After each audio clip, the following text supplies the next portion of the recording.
be frustrated. I certainly was frustrated because in my frustration, I put a motion of no confidence in Mayor Fitzhardinge. And since then, I thought maybe I was a bit too harsh. Thanks, but I that's wasn't. your 3 minutes, Ms. Busby. Okay, I'm wrapping it up.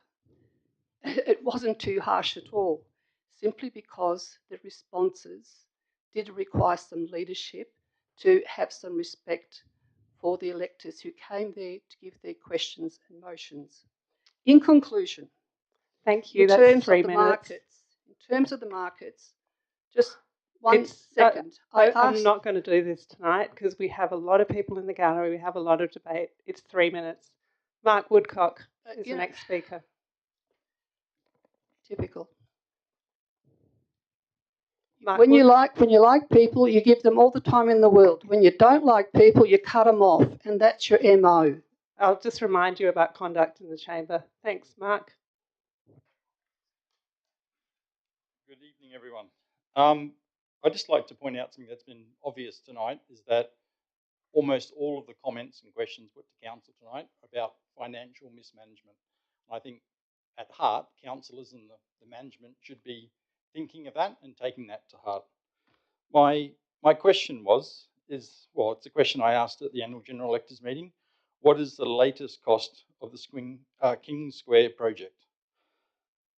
The response was a full breakdown of costs associated with the Walliup Court Civic Centre project is publicly available in the minutes of the ordinary council meeting held on the 24th of August 2022. Now, how many millions have been spent on the project since then? I walked past today, there's still ceilings missing from rooms. The project is incomplete. So how does a question asked in February 2024 about a current ongoing unfinished development warrant an answer from the 24th of August 2022? That just, it just fails basic logic.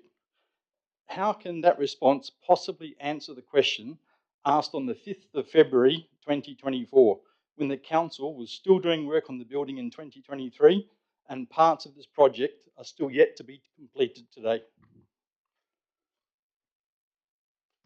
Okay, now the rest of the items I have listed, people's names are next to an item. But if there's anyone here who would prefer to speak now, yep, Mr. Kerr, feel free to come up and let us know. Yep. I can't see who you are at the back, but I'll call you up after Ian's finished. Thanks, Ian. Thank you, Mayor. I'm speaking now because I want actually to address two items. The first is agenda item C2402-16, which proposes disposal of the historic Victoria Hall. This appears to be solely for financial reasons, described as positive impact on the budget, and is based on a decision described in the council minutes of 25th of July 2018 in terms of as approved in the 2018-19 budget. Now, in the 2018-19 budget, disposal of Victoria Hall was just a single line item, and I can find no reference to nor evidence of its having been the subject of public consultation, other than possibly in the very specific context of the budget. The item on tonight's agenda, under the heading of consultation, somewhat disconcertingly merely reports, and I quote, communication with the current licensee. It is many years, and indeed I couldn't track anything down, since there was any community consultation on the future of Victoria Hall. And many things, not just the market value of the property, have changed in that time. So my question on this item is what, if any, community consultation does the City of Fremantle envisage with regard to the current proposal to dispose of Victoria Hall? The second item I want to speak to is item C2402-23, the budget review. Now, the budget review includes putting the so far unspent $2.65 million for the South Beach change rooms and toilets into a South Beach reserve fund. Now, whilst I'm pleased that the funding will be protected in this way, I'm very concerned that this reinforces the statement in the most recent Freo magazine that, quote, construction of the new building is now forecast to be completed in the first half of 2025, i.e. we will be stuck with temporary facilities next summer. This rather makes a nonsense of previous statements that modifications would be sought to accelerate the delivery of the project. It was stated at the South Fremantle Precinct Group meeting on 13th of February that revised tenders had been called for construction of the South Beach toilets and change rooms with a closing date of 22nd of February. However, there has, to my knowledge, been no advice to the community, not only of the design that was signed off by the CEO in January 2023, but also of the design that is in the most recent tender documents. So my questions here are, firstly, what changes have been made to the specifications? Secondly, when and by whom were the changes approved? And thirdly, was there any council or community input to those changes? Thank you. Thanks, Ian. All right, I saw some hands at the back from people who'd prefer to speak now. So if you want to come up and just let me know who you are, that would be great. Thank you.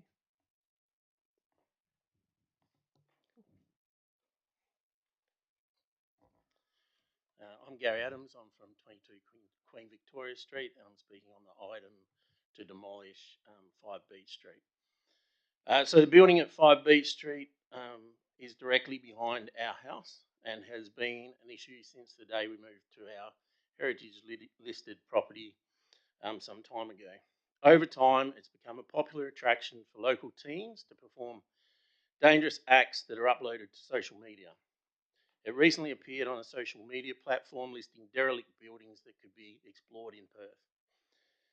It's common to see children on the roof and on the open parts of the 3rd and 4th stories throwing bricks, bottles, smashing glasses, and even jumping across the roof onto the Department of Communities building next door. We've called the police on many occasions during the day and at night to try and remove teenagers who have accessed the building. Primarily our concern has been the significant safety issues and our expectation that somebody will eventually be seriously injured or die. On several occasions, we've been confronted by kids jumping over our back fence from the property at 5 Beach Street. Despite us continually raising these issues with the city and the owners have repeatedly failed to adequately secure the site, and in my view, the city should have taken action against them well before now. I'd like to point out also that this is not the only issue of antisocial behaviour that residents of Queen Victoria Street have to endure. With St Pat's Day Centre at 12 Queen Victoria Street, with clients hanging around out the front during and after operational hours, a vacant unsecured block at 10 Queen Victoria Street that's been allowed to become a dumping ground, a toilet and a camping area, and the Department of Communities cold store development, which is regularly visited by police and ambulance services, and pretty much on a day-to-day basis we have police and ambulance attending at least one of those buildings, dealing with fighting, drug dealing and street drinking. On some days it's chaos, and on most days litter is strewn up and down the street. If this building is demolished and the site properly secured, then at least we'll have one issue that we no longer have to deal with. I have a couple of questions though. As it is unlikely that the owners will comply with the orders, what will be done in the interim to ensure that the property is secured and prevent access from both the front and the back? As per the report in 2016, the city previously issued building orders for this property that required the reinstatement of our shared driveway and parking area at the back that had fallen into the property behind due to the excavation work. This work was not undertaken until 2021, a period of 5 years. What time frame will the city give the owners to comply this time before any prosecution commences? Thanks, Gary. I'll go to the Manager of Field Services for a comment on those two issues. Through the Chair, in relation to the first question, which was the time frame for the building order,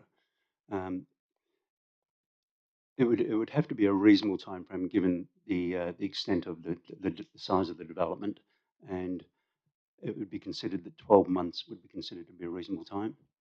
for the order to be completed. And of course, if the order wasn't complied with, then there would be the I guess the possibility of a prosecution should council decide to do that.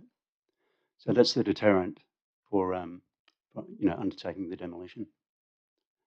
In relation to the actual securing of the site, city officers are constantly in contact with police, and our local community safety officers monitor the site on a regular basis as well.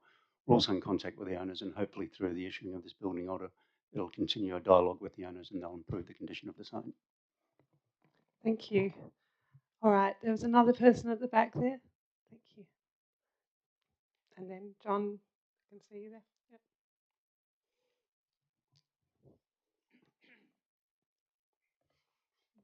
Donna?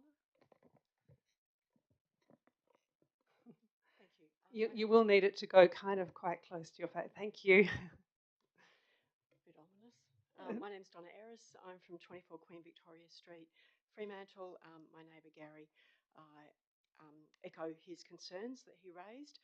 And in addition to that, I'd like to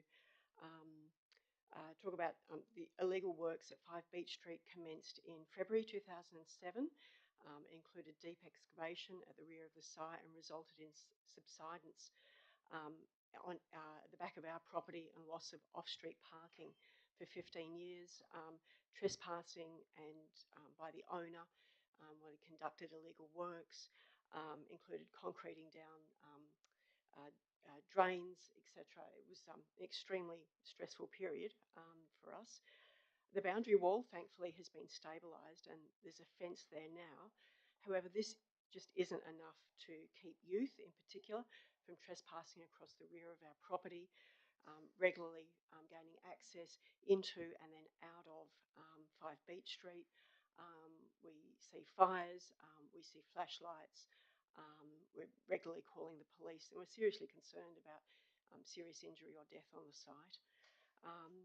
We do support the retention of the facade in terms of the recommendation for this item, not just to preserve the streetscape and the group of warehouses, warehouse buildings along the street, but also to try to help secure the property and to provide us with greater security in our homes. Because we are very, very concerned about the security should the property be demolished. And I'll give an example of what's happening currently at the Foundry site at 10 Queen Victoria Street.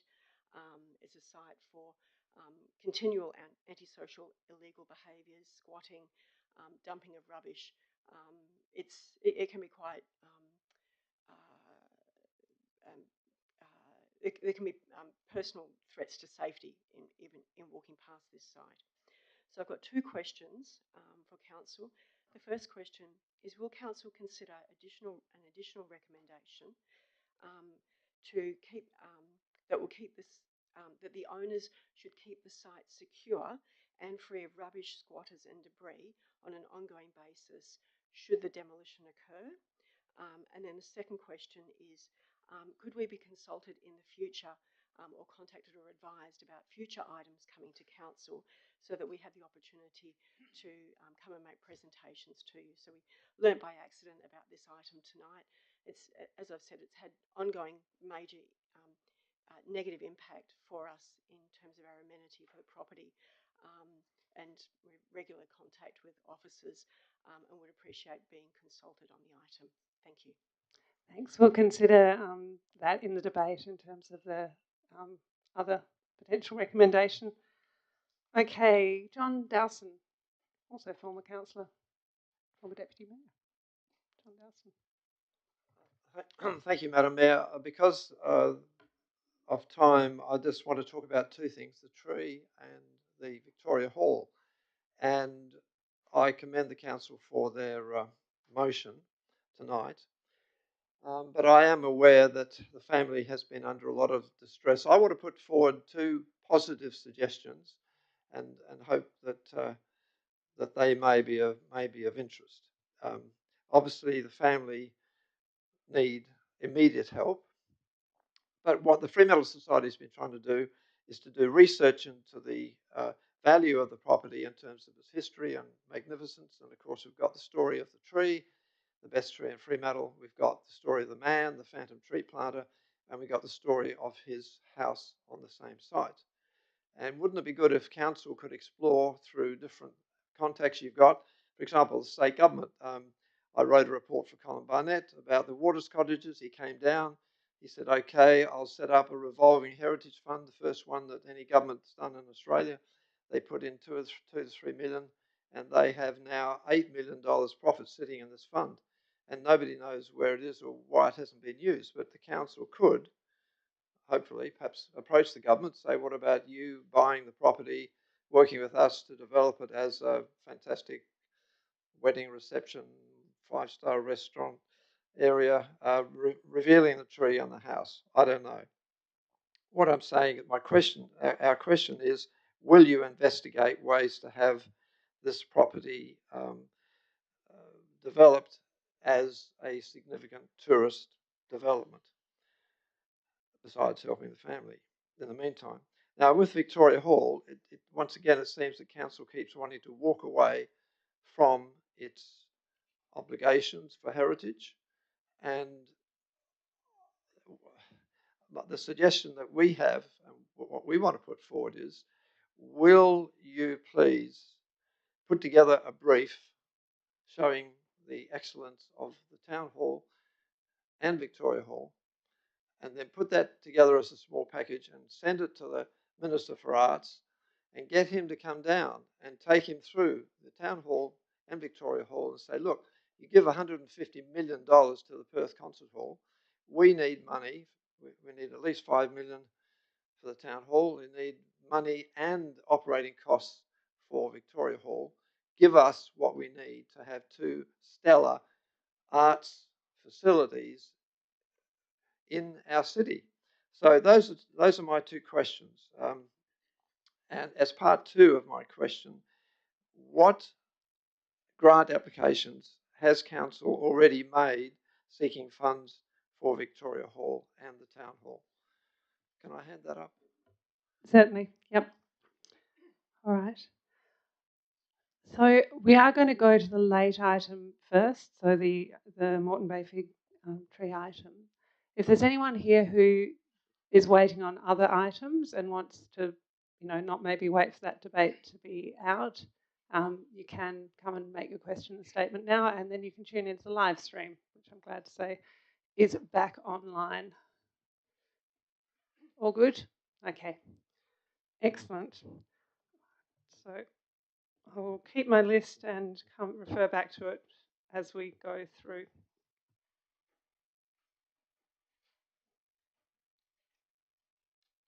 Okay, that brings us to petitions. Councillor Lang, I believe you have a petition. Thank you. I have received a petition from Rebecca Clarkson to rescind the motion to receive the Moreton Bay fig tree at 195 High Street, Fremantle from the Significant Tree Register and retain the tree on this register as recommended by the City of Fremantle Administration in the agenda for the ordinary meeting, Council, 14th of February 2024. Okay, thanks, Councillor Lang. I'll give that to the CEO. Are there any other petitions, deputations, special deputations, or presentations? Councillors, does anyone have a presentation they wish to make? No. All right, can I get a mover to confirm the minutes of our last council meeting, 14th of February? Councillor Thompson moved, seconded by Councillor Sullivan. All those in favour? Councillor Archibald, all those in favour of the minutes? Yep. That seems to be unanimous. Is there any elected member communication? Councillor Van Dawson. Thank you, Madam Chair. I just wanted to mention that Councillor Thompson and I attended the South Metropolitan Zone meeting on Monday night, which is the Welga zone for the South Metro area, and Councillor Thompson and I are the representatives there. So we had the pleasure of the presence of the President and the Deputy and CEO of Welga, so it was lovely to have them in attendance, but also just wanted to mention that there was an announcement made at the meeting where Councillor Thompson did resign as chair. So I would like to thank Councillor Thompson for his time and duties and contributions to the zone, and as a former committee member, but also wanted to note the outpouring of support and appreciation from everyone there, who were very grateful for his time and contribution to the zone committee. So thank you. That's all. Thank you, and I think we'd all like to acknowledge that contribution that Councillor Thompson has made and will, no doubt, continue to make in some form, not as chair. Excellent. All right, so that's going to bring us to the late item. So the notice of motion that Councillor Lang has given notice of, it's been seconded by the requisite number of people, and it's on the screen in front of us. So I'll just get confirmation from the people whose names are listed on the screen in a second. So it's moved by Councillor Lang. And I'll just get those whose names are listed further down on the screen. So Councillors Mofflin, Lorver, myself and Williamson Wong, that you are happy to second this motion. Yep. Happy with that? All right, so that counts as effectively being seconded by multiple people. Councillor Lang. Just want to thank everyone here for those. Hang on a minute. Sorry. Speaking, public question time. That was my fault. Sorry. I'm going to pull you up as chair, as is my right, and we're going to go to the public. My apologies, I totally tripped myself over there. Okay, so I will go to the list of people who have emailed in, and we will start with Tony Catalini. Thank you. Yeah, that's fine. Danielle Catalini? I'll go first. I've got the opener. Oh, sorry. So, Christian All right. Morris. Look, just before we begin, I'll just clarify if you would prefer to all speak in order, or I can go for and against. There's really We've got an order in place, so okay. I'll finish with one question and then someone will follow past me. All right, so we'll go through in order of the list that I've been given here, and then I'll go through the sign-in list of people who've come in during public question time. Thanks. No problem. So thank you, Mayor and Councillors, for your time this evening. I'm one of 6 members of the Catalini family here tonight addressing the Notice of Motions C2402-24. On February 14, 2024, the owner of 195 High Street, Fremantle, Pamela Catalini, followed due process and what was required to have the residing fig tree removed from the significant tree register. This was approved by a majority vote by Fremantle Council on the evening. This was best described that evening by Fremantle Mayor, "It's the right tree in the wrong place." A fortnight has passed and now the motion is now being revoked due to strong community interest and a lack of councillors being available on the evening of the 14th of February 2024. My question to the City of Fremantle is, we'd like to ask if Council has followed due process and council procedure regarding the placing of a tree from a private property on the significant tree register at this time. All right. I might go through all of the statements, and I think if there's sort of residual questions that we want to answer, they'll either be answered during the debate or specifically now. Danielle Catalini.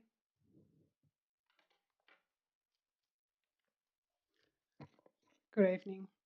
My first question is, was there a council quorum at the 14th of February meeting when the council voted and endorsed item C2402-5? My second is, in item C2402-24, in the notice of motion, it states in the elected members summary, additionally, it would be of value to consider the perspective of a larger cohort of elected members who were absent during the previous debate. My questions then are twofold. When is a quorum? And secondly, can you advise if this is now the precedence for the City of Fremantle's decision-making process and you will revoke decisions when all councillors are not present, or when you believe that a larger cohort would be more of benefit? My next question is, it took 10 months, or almost 11, for this item to come to council, with my family working quite closely to try to get it onto the agenda and to find out what process we had to take. Although the council and the admin had a multiple period of time to look in and investigate this further, in only 2 weeks they decided to revoke the decision and provide notice to the family 1 day before and don't enable us to prepare and ask any questions in regards to that tonight. Do you think this is fair and valid process? Finally, the council decision tonight means that the City of Fremantle is signalling all property owners that you can follow process and procedure and yet have no rights. Is it the City of Fremantle's intention to stop developments on sites throughout Fremantle and make it more difficult to take any action?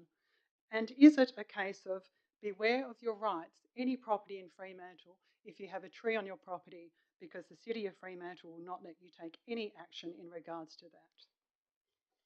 Thank you. Thank you. The next person is Gina Catalini.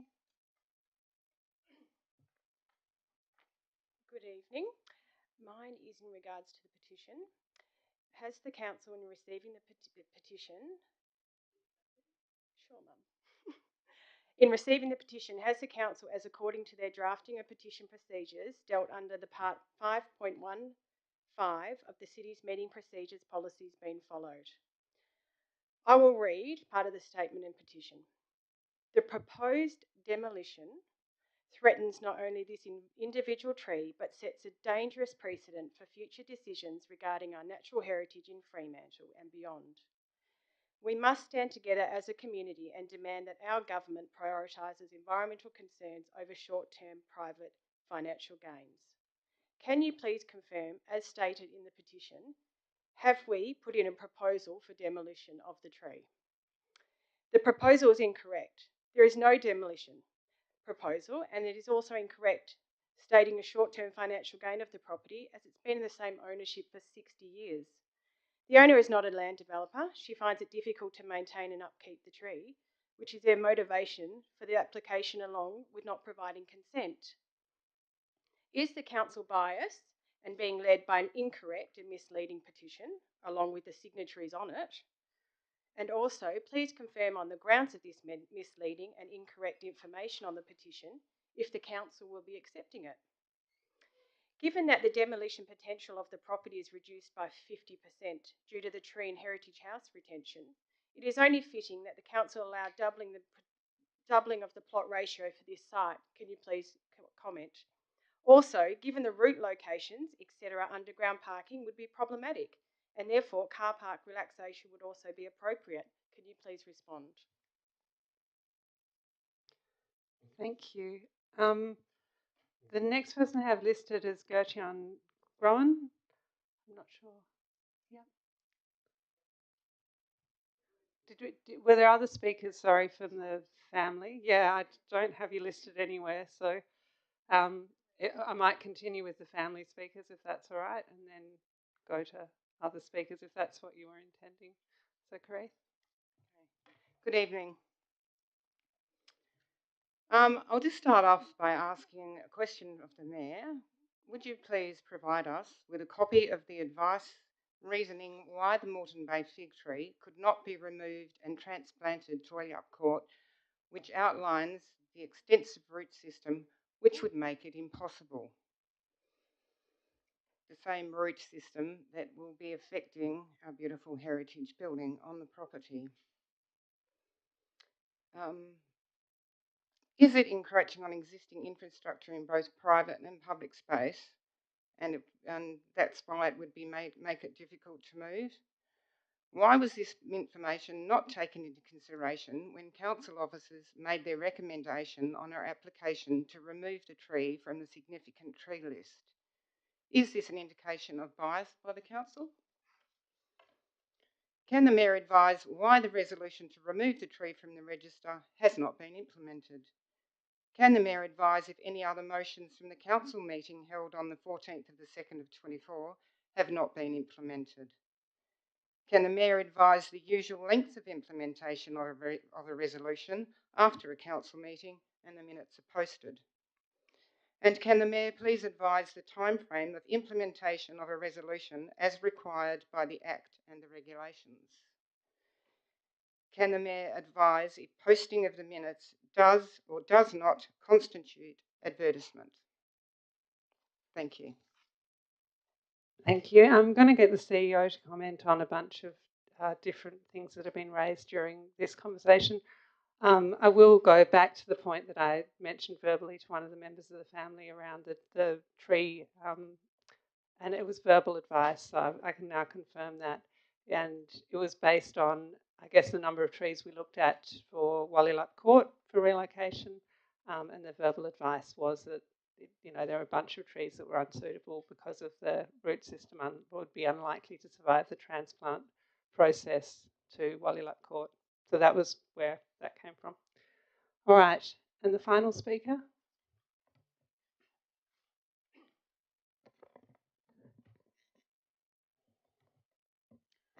Mayor, the resolution passed by Council on the 14th of the 2nd to remove the tree at 195 High Street from the significant tree register was not about retention or demolition.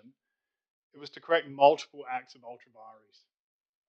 Ultra vires is an act that requires legal power but is then performed outside of this legal power. LPS 4 Clause 14A gives the city an authority to establish and maintain a significant tree register and the authority to consider proposals for the register. It does not give the city authority to nominate them for the register and place them on the register. The fact is, it has no mechanism for including them on the register. If the city used it to place it on the register, our strong legal advice is that the city of Fremantle, its officers, have committed procedural ultra vires.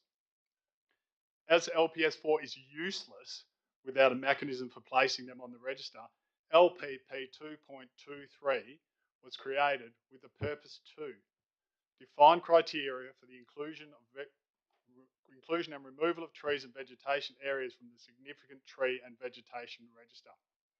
Criteria number 1, the very first criteria of this policy states, nominations for the trees or vegetation areas must be authorised by the owner of the land on which the tree is located at the time.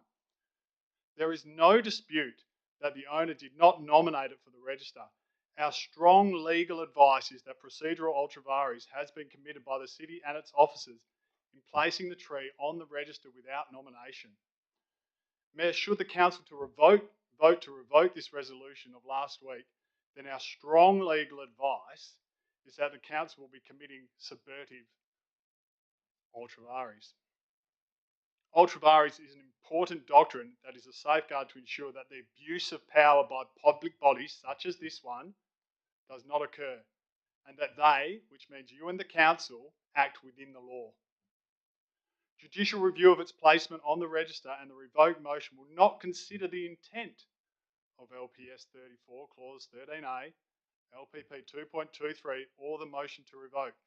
The judicial review will only consider whether procedure has been followed, and it is our strong legal advice that procedure has not been followed and is not being followed right now.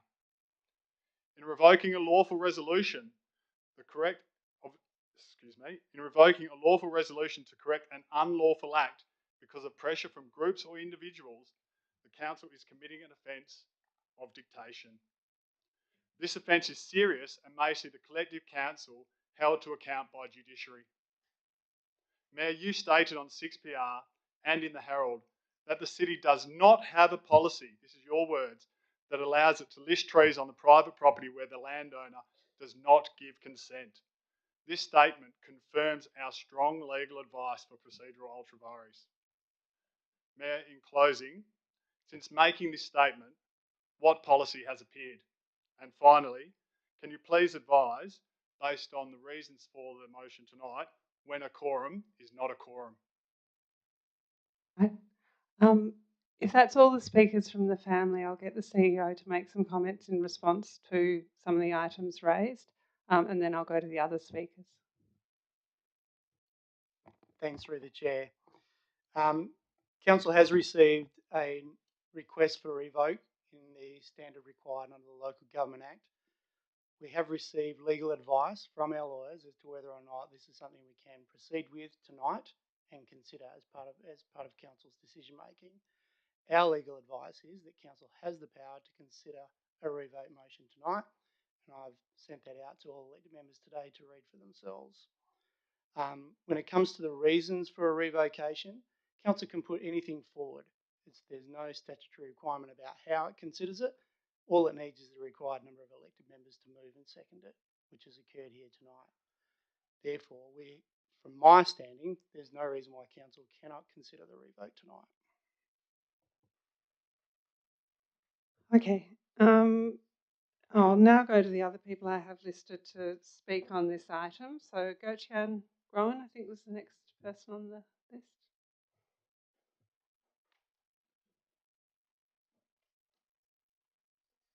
Hi, thank you for the opportunity to let me speak.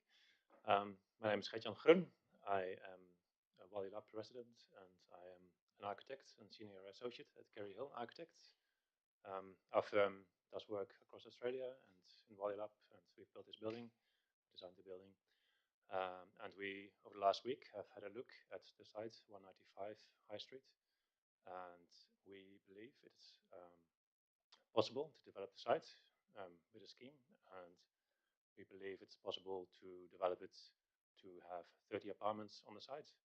It's possible to develop the site to have 31 parking spaces on the site while retaining the existing tree and while retaining the existing heritage house, while also offering retail opportunity at ground level and activating the ground floor.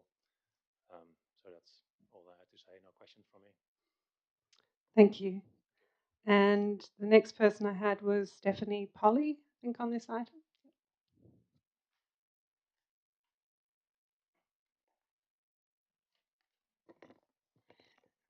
Thank you for the opportunity to speak today. I'm speaking on behalf of the Fremantle Environmental Collective, a community group who has been working constructively with council and staff over the last few years to ensure Fremantle's urban canopy is protected and thriving. This majestic tree that we're all talking about has been a beloved member of the community, offering shade and solace to countless individuals seeking refuge from the blazing summer sun. Its 120-year-old presence symbolizes resilience, yet ironically, it now faces threat from human short-term gains and the prioritization of profit over preservation. The decision regarding this tree sets a precedent that cannot be taken lightly. Allowing its removal would pave the way for similar requests, jeopardizing our urban canopy and worsening the urban heat island effect, which disproportionately affects the most vulnerable members of our community. The challenges of increasing tree canopy cover are daunting, and the short-term gains often taking precedence over long-term sustainability. Large trees like this one offer equitable benefits that extend far beyond its monetary value that we must not overlook. While some may see these as obstacles to lucrative development, they are essential components of a healthy and thriving urban ecosystem. At the end of the day, such trees may be confined on one person's property, but their benefits and equitable offerings are the concern of an entire community. I want to read out a quote from last week's council meeting agenda where the property owner expressed frustration over the perceivable double standards regarding tree removal, because it highlights a very critical issue. The property owner says, "I find it difficult to accept that I am forced to keep this tree when the Fremantle Council has allowed to remove most of its Moreton Bay figs in St. John's Squares for redevelopment. The precedent set by the council's decision to remove the trees on St. John's Square for redevelopment was a grave misstep. Allowing another tree to be removed from the register will only solidify this precedent and setting the standard for future removals. It's crucial to emphasize that the changing rules arbitrarily undermines the integrity of established systems and erodes the trust in governance. Registers like the Significant Tree Register serve as safeguards against haphazard decision making, providing a structured framework for preserving valuable assets within our community.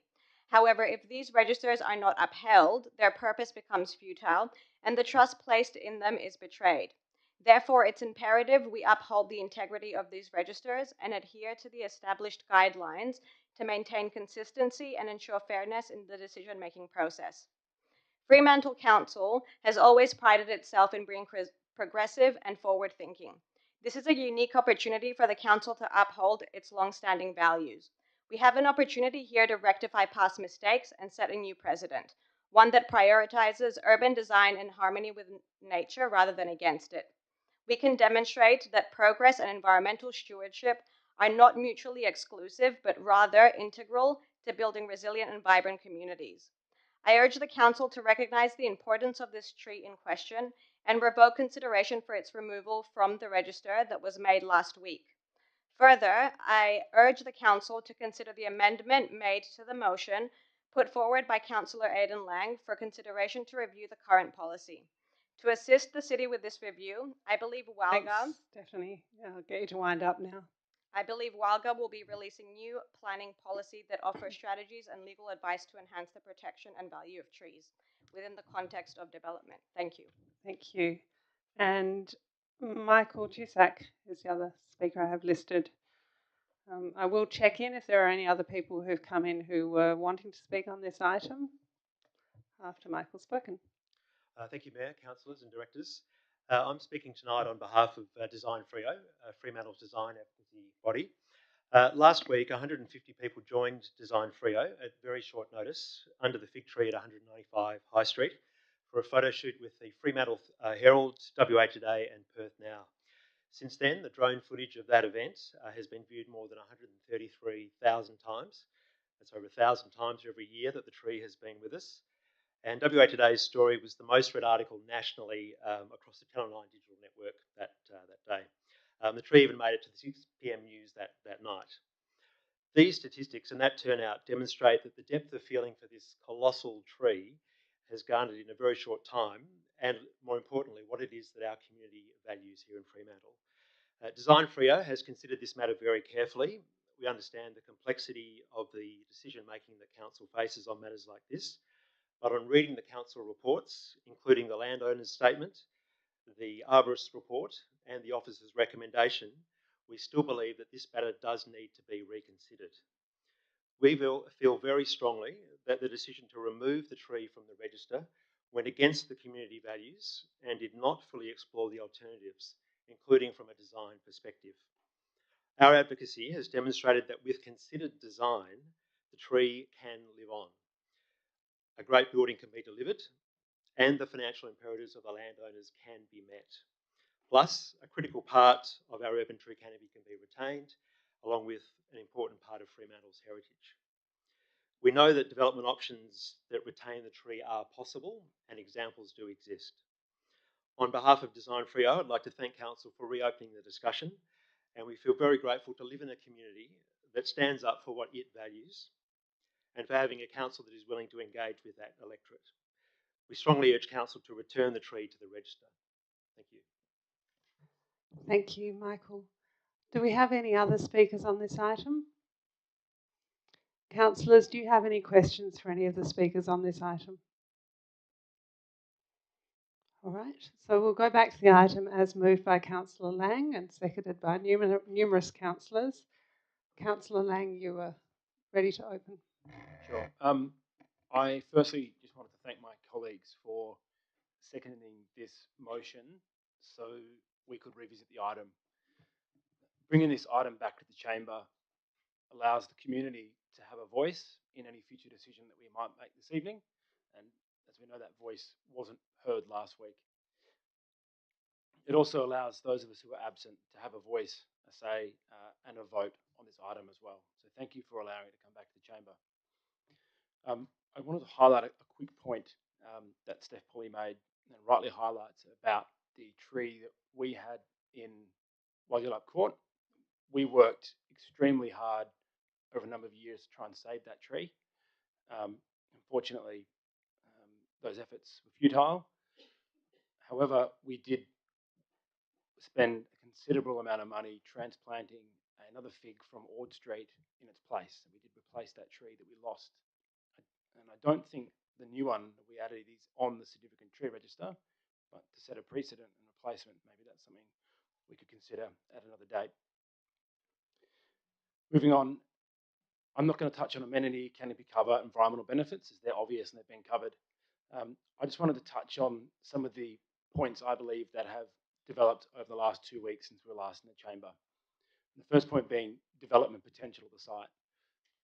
During the last 2 weeks, we've received drawings from architects in Fremantle that showcase what could be done on this property. And we've heard from architects this evening explaining what can be done on this property. Up to 30 apartments could be built, 34 car bays installed, and a retail site established, while maintaining the FIG and maintaining the heritage building. There is an opportunity to save the tree, the house, and have a development that suits our strategic goals for Fremantle. There was also a lengthy debate on legality and consent in the last meeting and amongst us as well during the week. I believe with the legal advice we've received now, we've now confirmed that the decision made in 2019 and the process followed was the right process, was legal as recommended by the officers, and the process in 2019 was the correct decision that was made. Also, I wanted to talk about the precedent, and that was raised in public question time as well. My concern is if this tree is taken off the significant tree register, that impacts the integrity of our policy and severely impacts the integrity of any future tree register we wish to have. We've now learnt in the last 2 weeks as well that the tree register is the best mechanism that we have to protect trees in Fremantle. In the last 2 weeks, we've also heard from the community. I know personally myself, I've been contacted, phone, email, all kinds of mediums. We've now have the community in the debate. In the last meeting, we had no feedback from our community. This is new information. The community's passion to see the tree protected, and I believe we should be taking this information into account, given this is the community that we're here to represent. Another brief point as well is the legacy, that there have been many councils before us that have debated this tree. It's now our turn. And the tree has been under some form of protection since the 1970s. On a slightly lighter note, I bumped into Horatio T. Burbath this afternoon. And he said, "What's happening on council?" As most of us know, he's not on social media anymore. I gave him a 10-second explanation about what's happening with the tree. And he said to me, "It's a simple solution here, good architecture." And then wandered off, as he does. With the new information that's come to light in the last 2 weeks, I believe we've now got more information that could help our council reconsider this item from a new perspective. So thank you for allowing this to come back to the chamber. Thank you to the multiple seconders for this item. Anyone wish to jump in? Councillor Lorver. I guess I'll jump in. I'm trying to reiterate the points that Councillor Lang already made, but I wanted to thank him for bringing this forward, and also thank the community for taking an interest in the tree and having their voices be heard. Because I did speak with a few folks who actually read the agenda a few weeks ago and saw the recommendation was to leave the tree on the register, and people figure, oh, that's going to be just fine. So I think having your voices heard is very, very important. I also want to thank the staff for all the work that they've done on this over the past couple of weeks. It's been really a lot of time spent on this, and a lot of legal questions and lots of ins and outs on different things that I think hopefully will find their way to in some form to the tree notice of motion that we passed in December, because it tackles a lot of these same issues on how we can better protect trees all across Fremantle. Things like with heritage lists and things like helping with maintenance of significant trees are all very important things that hopefully we can find a way to do that. I'm also very sympathetic with the owners as well, because it is having a tree that is such a beautiful large tree is it takes maintenance, it takes work. It's not something that just sits there and takes care of itself. So hopefully, if this motion gets up, we can also move the amendments to it as well, where we can explore how we can, as a council, maybe honor those commitments that were made in the mid '90s and help the landowners with the maintenance of this beautiful tree. Thank you. Thank you, Councillor Lorber. Councillors. Okay. Councillor Archibald, and we've got a disconnect between pressing buttons and raising hands here. So I'll go to Councillor Kamada, then I'll go to Councillor Archibald. Thank you, Mayor Fitzharding. Look, I thank you to all the speakers that have come in tonight on both sides of the argument. I respect the views of every person that spoke today. It's obviously a very complex issue. The decision made on February 14 was to take the tree off a register that it probably should never have gone on in the first place, because the owners had not given consent. This is the crux of this whole issue, and nothing changes this fact. You can make it as complicated as you want. But let me be clear, this does not mean that we want to see the tree go. We simply followed a policy that, because of the decision made on the night, is now under heavy scrutiny. And that's not necessarily a bad thing. Regardless of what happens tonight, I believe the decision made 2 weeks ago was the right one, based on the policy we were dealing with at the time. Finding another mechanism to protect trees on private property is a whole different argument.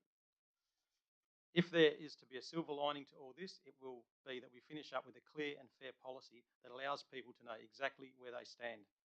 In the meantime, hopefully the owners will receive an offer that is fair and a solution can be found to maintain the tree for the term of its natural life. Now, I'm really excited and encouraged about all this talk from the architects that this can be done. So I'm looking forward to the knight in shining armour that comes along and provides that solution. Thank you. Thank you, Councillor Kamada.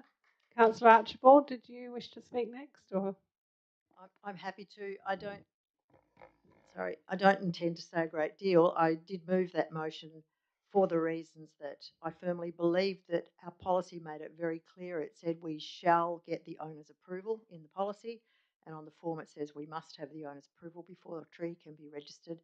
That process was not carried out, which was my reason for moving the motion to remove the tree from the list. In saying that, I do not ignore what the community have said, and I have a long track record of listening to community comments on all kinds of things that have happened in this city. But I also feel that if we are to truly encourage the community to put trees on a significant tree register, where we will need their consent and buy-in to that process. Otherwise, I feel it will be fraught in the future. So the city does have a strong set of policies around trying to mitigate climate change, improving green cover in the city, and all those things that go with that. So this position that I have taken is not negating any of that at all, and I just want to make that very clear. So whatever comes from tonight, I fully appreciate the views of both parties in this, but I just feel that tonight I will stick to the position I took at the last council meeting. Thank you.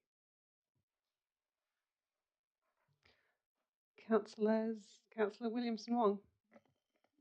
Thank you. I want to echo the other councillors' gratitude to all of the people who've come to speak tonight.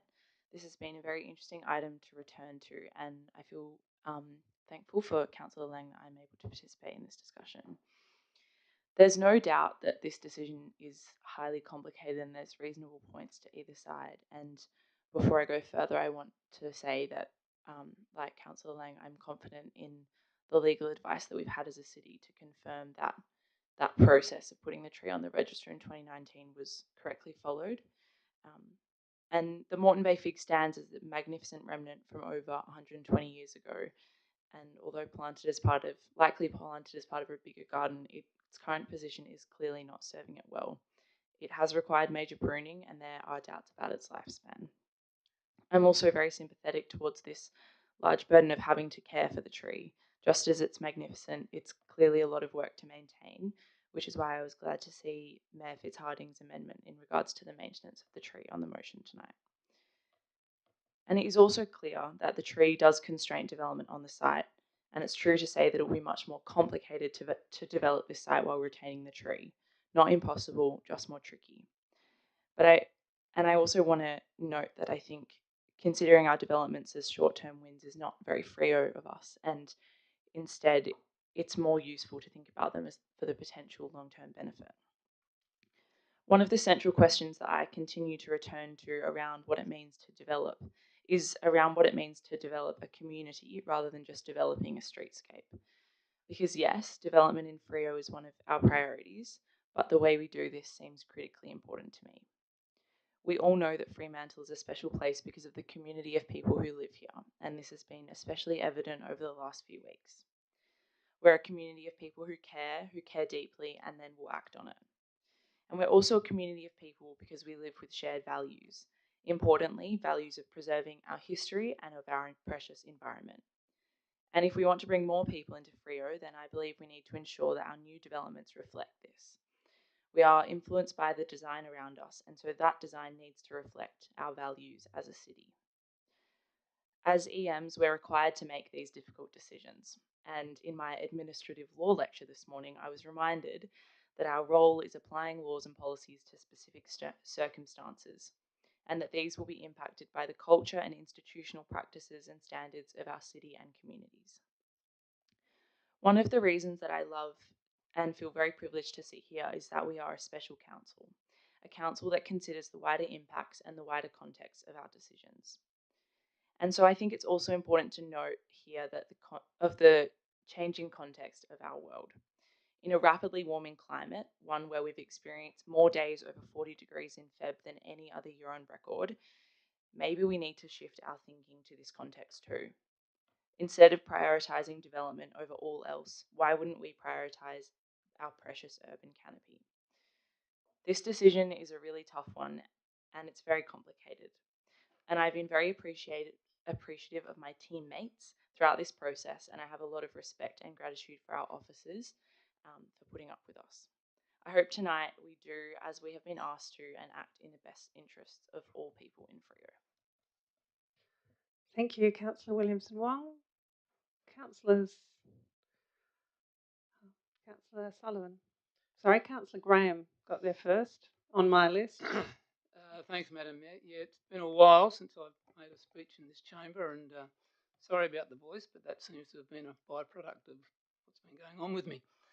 But I have been following this from afar and taking a bit of an interest in it, even though I haven't made any commentary on it. Couple of things, so I'm only making comments, and I find there's very little empathy for the landowners on this one in some respects. They get one decision a fortnight ago and get notified yesterday that, according to them anyway, that what is it, a revision notice is coming up tonight. So their only crime was that they purchased this property 60 years ago and have lovingly looked after the tree ever since. So somebody said, oh, short-term gain. Well, I wouldn't call 60 years short-term gain at all, and that is totally out of order. I mean, wouldn't it be great if a lot of residents in Fremantle held their properties for 60 years? It would certainly make us a stronger community. Another interesting one I read while I've been in repatriation, or whatever you like to call it, the Phantom Planter. People are making him out to be some sort of hero.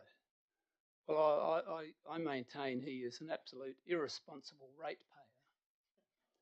And we could do without them now, and we could certainly do without them then. There's no difference between the 1990s and the 21st century. He obviously perhaps had a snout with the council, and they may, we'll never know. But for somebody to plant a tree like that in their own front yard, who apparently knew a lot about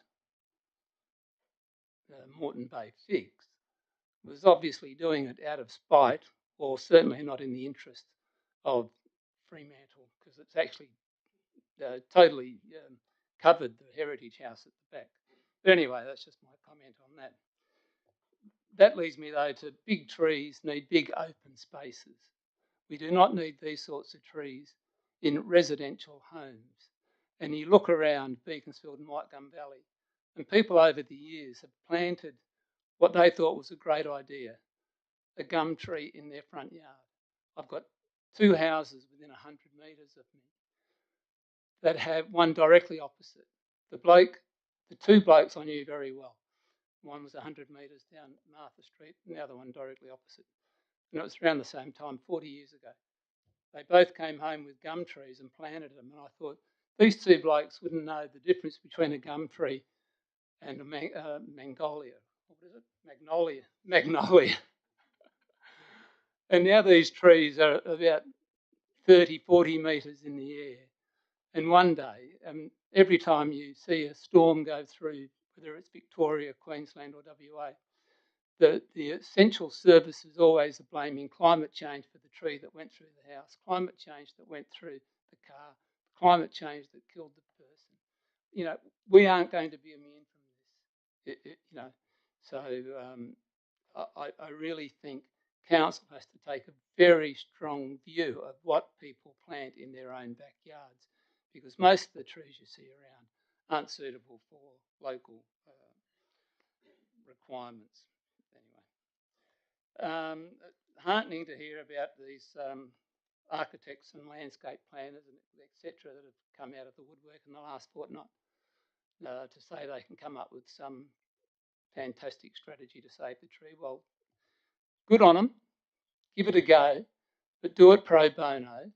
Go and work with the applicants, work with the real estate agents, work with our senior staff and see what you can come up with that will get it across the board. I really don't think it's going to happen, but anyway, it's worth a try and give it your best shot. Now, we talk about the legal advice. Well, there's the legal advice we got today and obviously legal advice that the family have got. So good luck in the courts.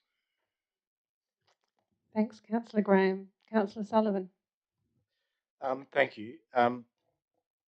It's worth, I think, those that were here 2 weeks ago dealing and addressing the way in which they made their decisions and how they will deal with that in terms of new information and inputs into this process. For me, though, I want to just start by saying in most planning decisions, or in fact all planning decisions, taking into account the economic considerations is not something that should occur. We should make planning decisions based on the rules of the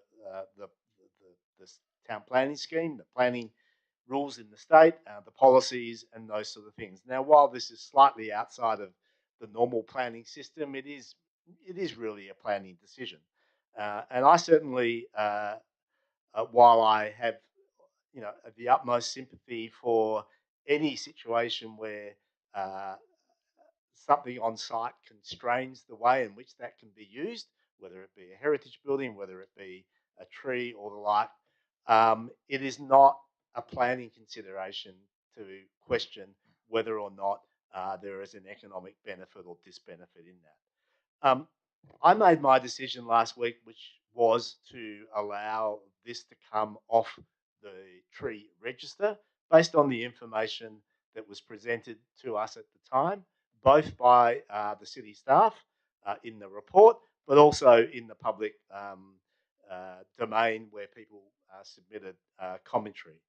And one of the comments that came to me after I'd made my decision was that, in criticism of my decision, was that good design and a willing developer would know how to resolve this problem. And I agree, good design does certainly come into whether or not you can develop a site and retain a tree like this or retain a heritage building like this.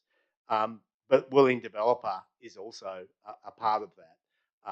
And so for me, at the time when I was looking at this proposal, I didn't so much look at whether the question of consent in terms of putting the tree on the register was an issue. I felt that was absolutely perfectly clear, and that transferring from one register to another register, which is what we did at the time, was effectively an administrative process rather than something that was putting something on a register for the first time. But what I was concerned about was that the policy, the tree registry, and its policies basically talked about whether or not a tree to be retained allowed for a feasible level of development on that site. And I had to put my hat of what would a decision maker with a planning application that comes along look at that policy and say, is that a legitimate ground to approve a development application that doesn't include the tree? And I went through the process of assessing what you could do on that site. And I came to the initial conclusion that it would be very difficult to develop that site with the tree there. Not so much that you couldn't build a building, but getting access to that building, particularly in terms of car parking, and also offering the tree the level of protection that it requires, not what it is right now, but the level of protection that it requires, was going to be extremely difficult. And if not, it was one of those things where the policy talks about whether it's feasible or unfeasible, that a decision maker would likely come to the conclusion that it was unfeasible and there were grounds for the tree to come off the tree register. That was what we were being asked to look at last fortnight. But I also took the view that the tree is heritage listed. Now I know that people say, well, the tree was transferred from its individual listing a couple of years ago to the tree register, but the site, the place, is on our heritage list, and it's very clear on the heritage list that the tree and the house are integral to the cultural significance of that site. And so I felt that while the tree register probably wasn't providing, and the policy, the sort of protection that was required, that the heritage listed place does provide that level of protection. So, and we weren't in any way changing that. In fact, the question after last fortnight came to me, well, which one offers better protection? So the tree register basically requires a development application if you want to change the tree. But of course, it also outlines a very legitimate reason why a development application would allow the tree to be removed. Whereas the heritage list provides a clear explanation for the statement of significance of that site and would be dealt with under normal heritage provisions, such as an assessment under the Borough Charter. And for me, that was the area that was going to always, and still does, require the tree to be retained as part of the heritage of the site. And over the weekend, I mean, as councillors know, it's not in any public agenda, it's not out there in the public realm, but the councillors know I've spent a lot of time going into the past, the laws, where the Planning Act talks about whether or not trees are part of planning applications and the like. And I actually have come to the conclusion that council could, even without changing this revocation, even without supporting this revocation notice, that the tree is protected and that council could make a decision, or in fact the CEO could make a decision to highlight that to the owners of the land, and if there was any concern of imminent threat to the heritage, could issue a heritage notice.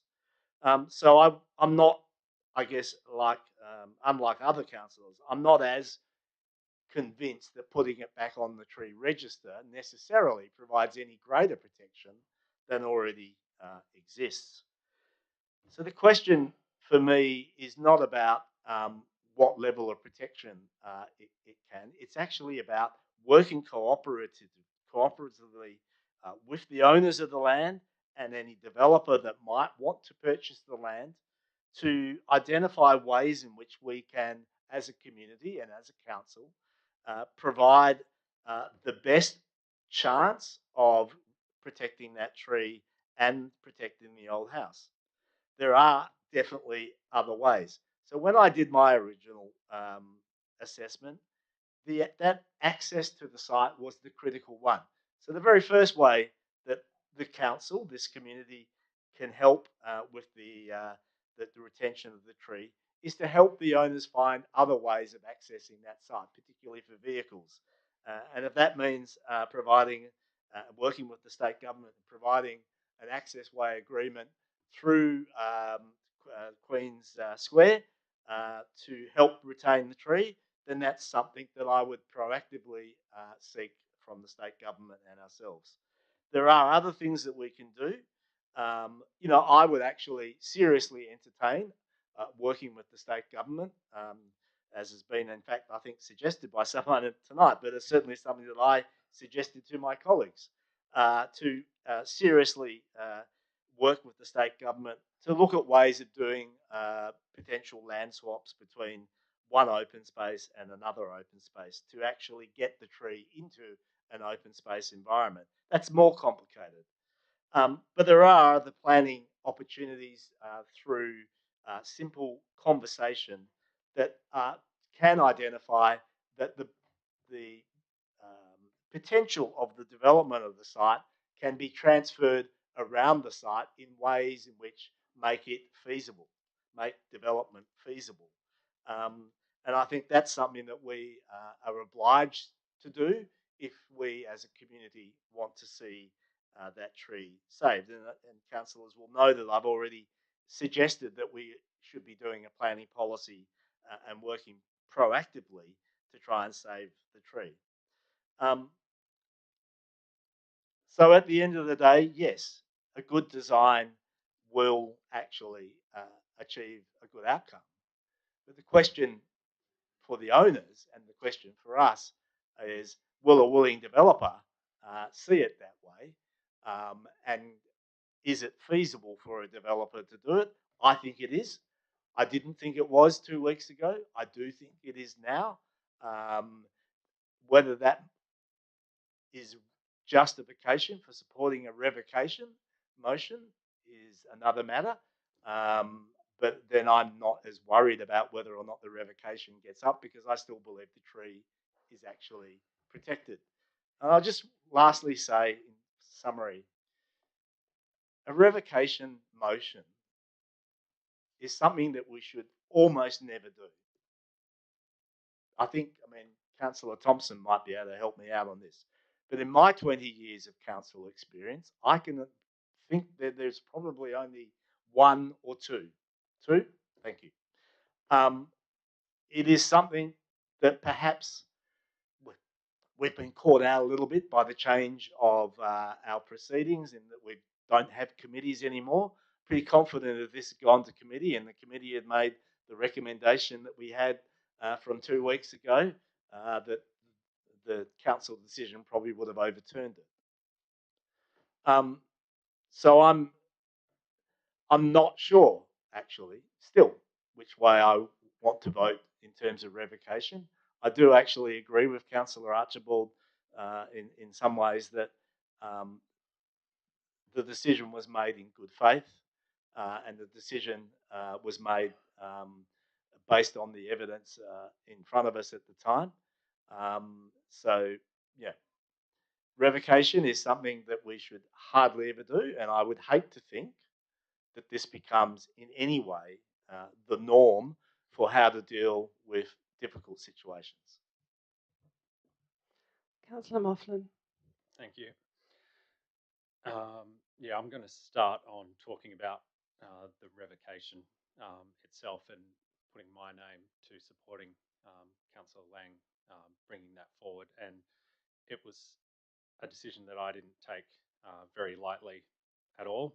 And Councillor Sullivan has spoken to the rarity of decisions being revoked, and for me, I also spoke to a number of other elected members to understand the process around that and the history of those motions, and it was a very difficult decision for me to put my name to that.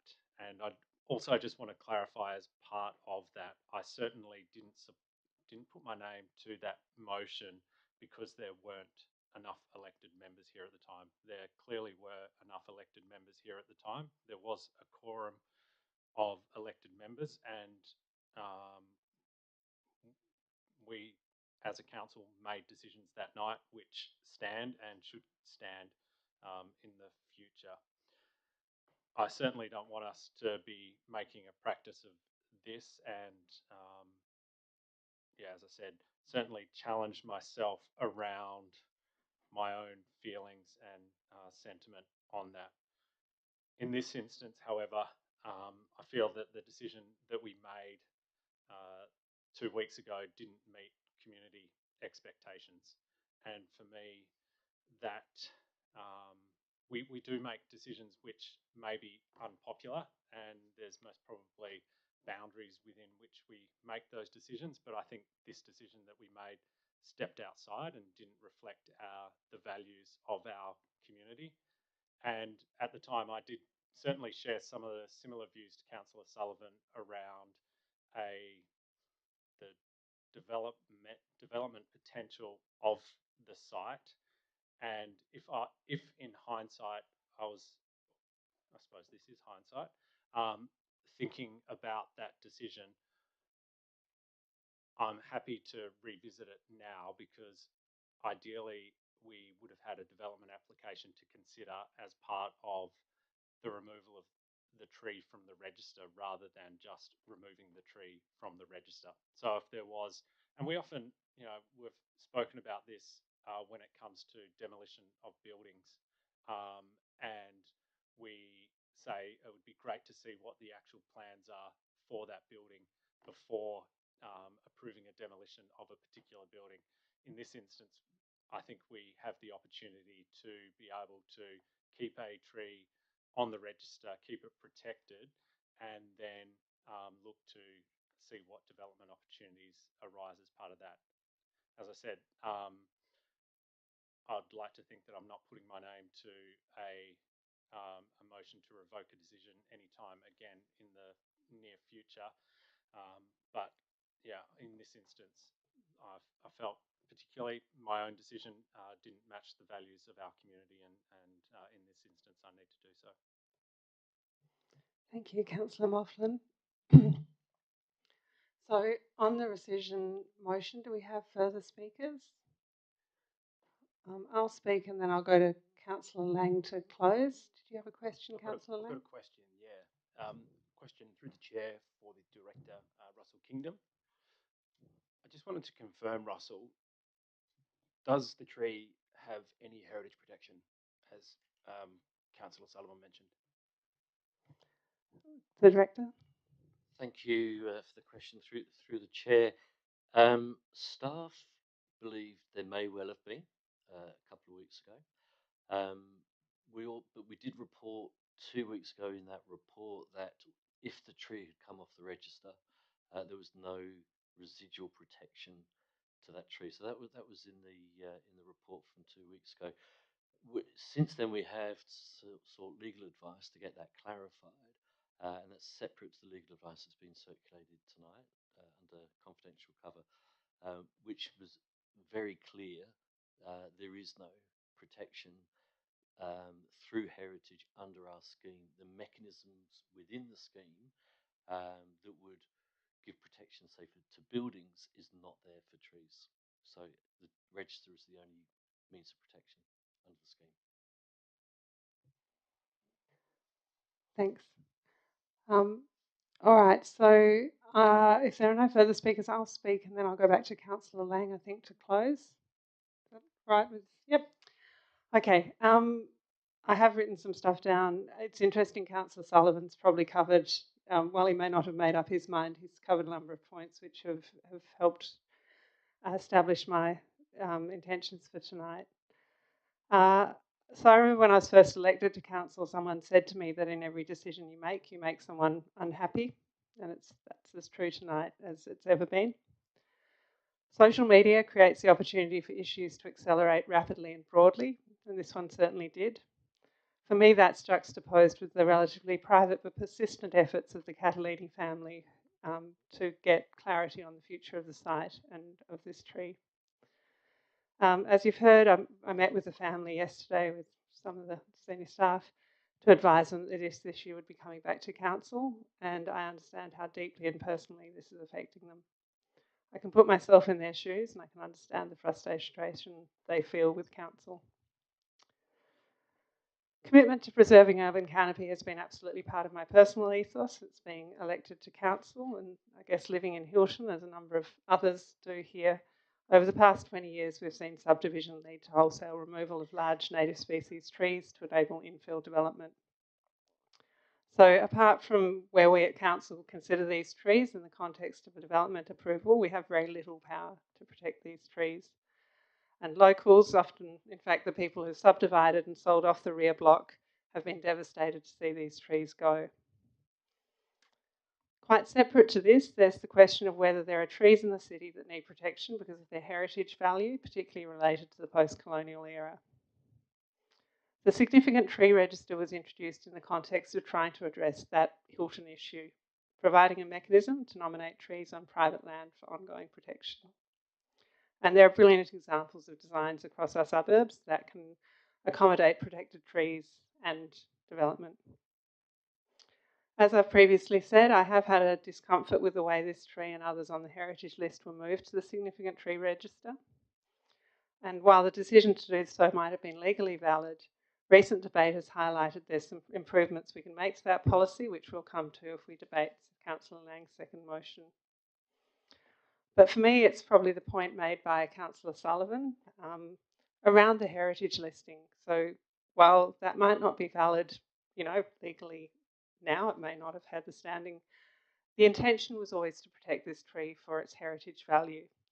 So it's debatable whether transferring it from the heritage listing to the significant tree listing changed anything in our intention to protect the tree, and that's what I'll be basing my vote on tonight. Councillor Lang, did you wish to close? Thank you. Again, thank you to everybody for allowing this debate to happen again, and thank you for family for attending this evening, presenting perspective, and the community for coming out to speak and share their perspective as well. This is the second rescind motion I've been part of in 6 years, so yep, they are certainly quite rare. We've heard new information this evening. The site has development potential with the tree and the heritage building in place for at least 30 apartments. Our legal advice says the process followed in 2019 was the correct process. Our community are asking us to protect this tree. And councils before us worked hard to protect this tree. It's been on a number of registers since the 70s. At this point in time, the significant tree register is the best mechanism we have to protect this tree. Whatever the motives were of the phantom tree planter, I would like to thank him for planting this tree and others around Fremantle. We are lucky to have this piece of heritage in our city, and I think we should be doing everything to protect it. Thanks, Councillor Lang. So we're moving the motion on the screen, which is the rescission motion, and we're putting it to a vote. So if you're voting in favour, you're voting to revoke the decision that was made on the 14th of February. So I'll call for the vote. All those in favour?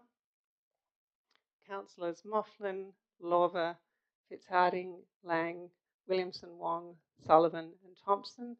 And against? Councillors Graham, Kamada and Van Dawson. All right, so that is an Archibald. Thank you. We know my eyesight's better when I've got my glasses on. All right, so that is carried by absolute majority. Councillor Lang, you have a motion now to effectively bring back the officer recommendation from the 14th of February. And can I get a seconder for that one? Councillor Lorver. I'm not sure if we want to have any speakers on this one if you want to open or.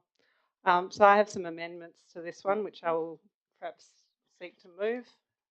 Councillor Graham, did you wish to speak on it before the amendments? Could you move them in separate parts? Yeah, I certainly will. So the amendments are printed in the additional documents. So I'll just let everyone have a look at those. And I'll get a seconder if I can for my amendment, the amendments printed under my name. Yep, Councillor Williamson Wong.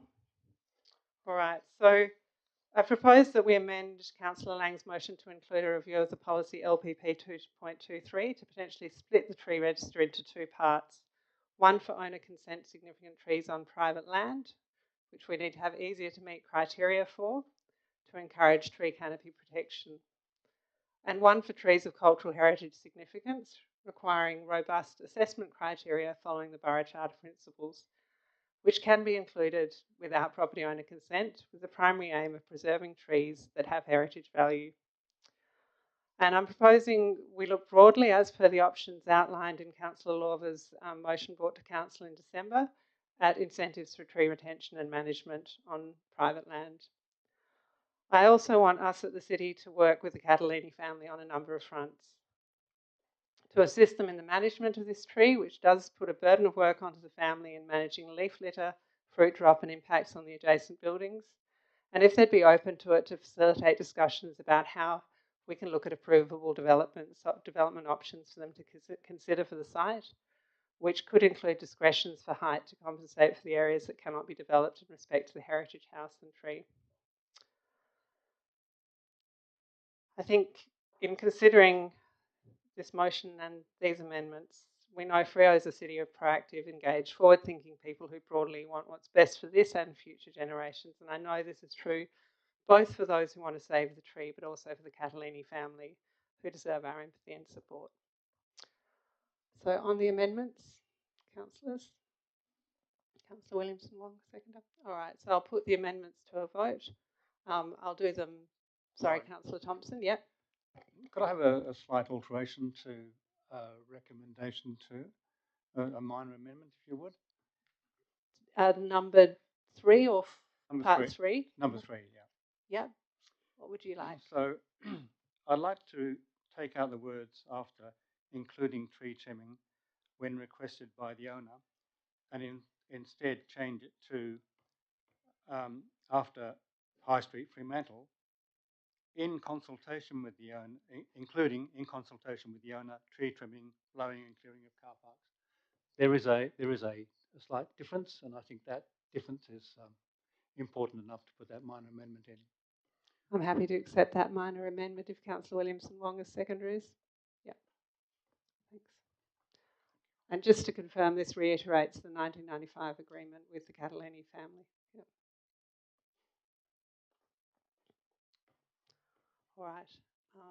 Hopefully that's in everyone's minds enough that we can carry on with the amendment. So I'll move the amendment in whole, and I'll move the item if it is amended in parts. Does that meet everyone's satisfaction? Yep. All right. So I'll put the amendments to the vote. All those in favour of the amendments? Just the amendments? It is. So I'm putting the amendments in total, and then I'm going to put the item in parts if and when amended. Is that, yep. So I'll just wait till everyone finishes running around and calms down.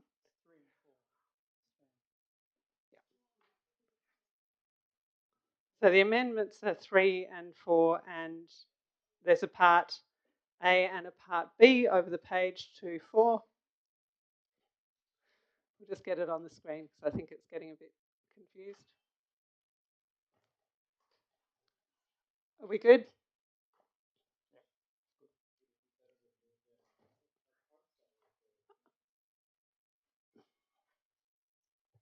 I'm calling, if people did want me to move the amendments in parts, I can move the amendments in parts, or I can move the motion as amended in parts. I'm not sure quite what people are trying to achieve. So do people want me to move the amendments in parts?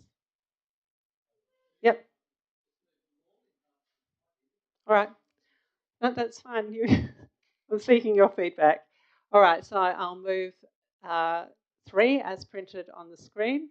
All those in favour? Yep. 3? Yep. And against? So I think that was unanimous. I'll move 4 now. All those in favour? And against? Councillor Graham and Lorva against. All right, so they're both carried. So we'll go back to the item as amended now. So I will move the item as amended, again in parts. So part 1, let's get that up on the screen. All those in favour? Part 1. And against? That's carried. Part 2, all those in favour? And against? Unanimous. Part 3, all those in favour? And that's unanimous. And part 4, all those in favour? Yep. And against? And that's carried. Right. Thanks, Councillor Graham. Thank you very much. That brings us to the end of that item and back to our ordinary agenda.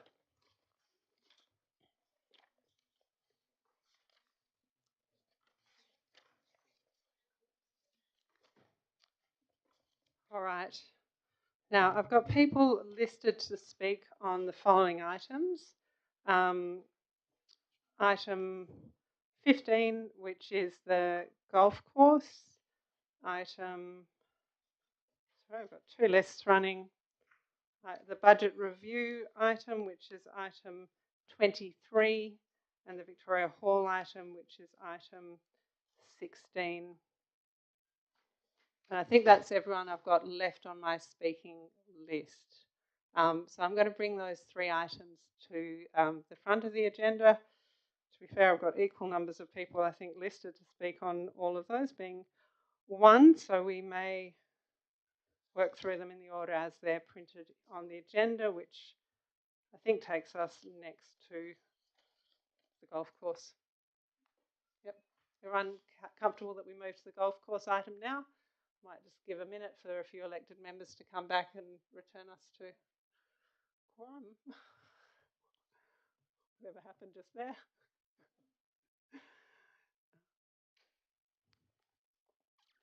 Have we got quorum? We do, don't we? All right, so we can probably move the item and get into the discussion. So do I have a mover for the officer's recommendation for C240215? Do I have a mover for that? Oh, questions? Thank you. You'll appreciate that the head cold is doing worse things to me than it is to you, Ms.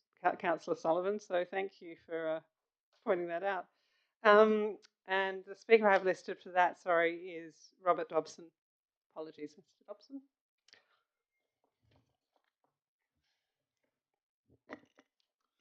Thank you for hearing. Bats avoid habitats near radar. This is relevant because the Launchpad driving range tracks balls using radar and operates till midnight. In Booyambara Park, we have a microbat population that helps remove insect populations, particularly mosquitoes. So they're an important part of the ecology. In Europe, a study was undertaken to look at the impact of civil, military, and weather radar stations on the activity of bats. Their aim was to try and utilise radar to deter bats from going near habitats where wind turbines were operating because of high mortalities of bats suffered at the wind turbines. They concluded that radar was a very useful deterrent to bat populations. So I think I would like the council to look closely at this operation to see how effective the radar would be in deterring bats from Boo Park.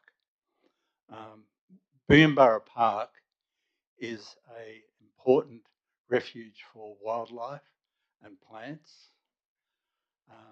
And this council spent a fair bit of effort and money on protecting bobtail lizard populations at the eastern end of Boo Park when the bike track was being developed and made.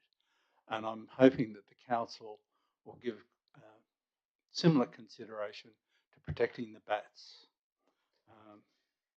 I'm not particularly against the development of this kind, but I think it does need consideration that's currently not listed in the document, which I read thoroughly. Thank you. Thank you, and I'm sorry, Dr. Dobson. I'll go to the Director City Business. We have tried to, since you gave notice of this question, get a bit more information.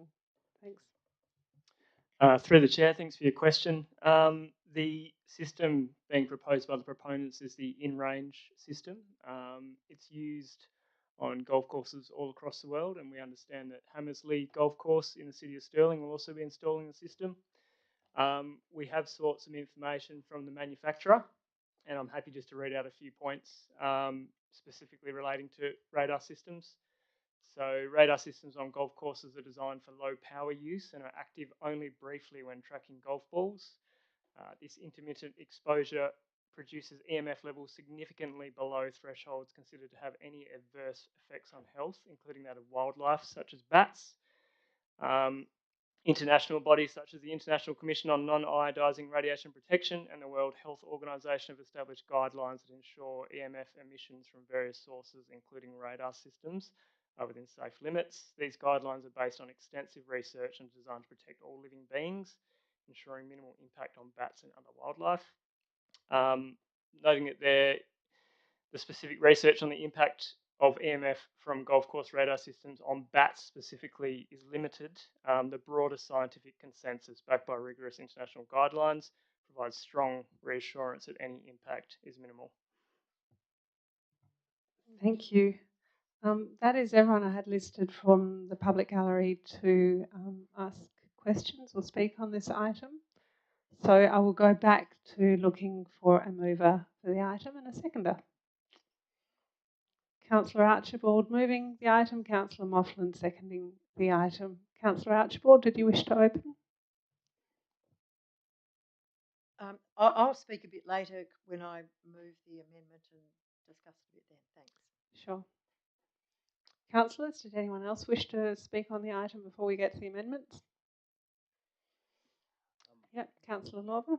Yeah, I just kind of have a question, and I think Matt kind of half answered it a while ago, but I just would like a little clarification as to, it had to do with the amount of rates that we're going to be getting from this building, and it stays static throughout the years, and that's because there's a commercial building being built, and apparently we're unable to charge rates on that in a meaningful way. So what the building might be, and I just was wondering, would the GRV evaluation over the 21-year lease cause more rates to come into us, or would it be that set amount that's in the report over the full 21 years? The Director.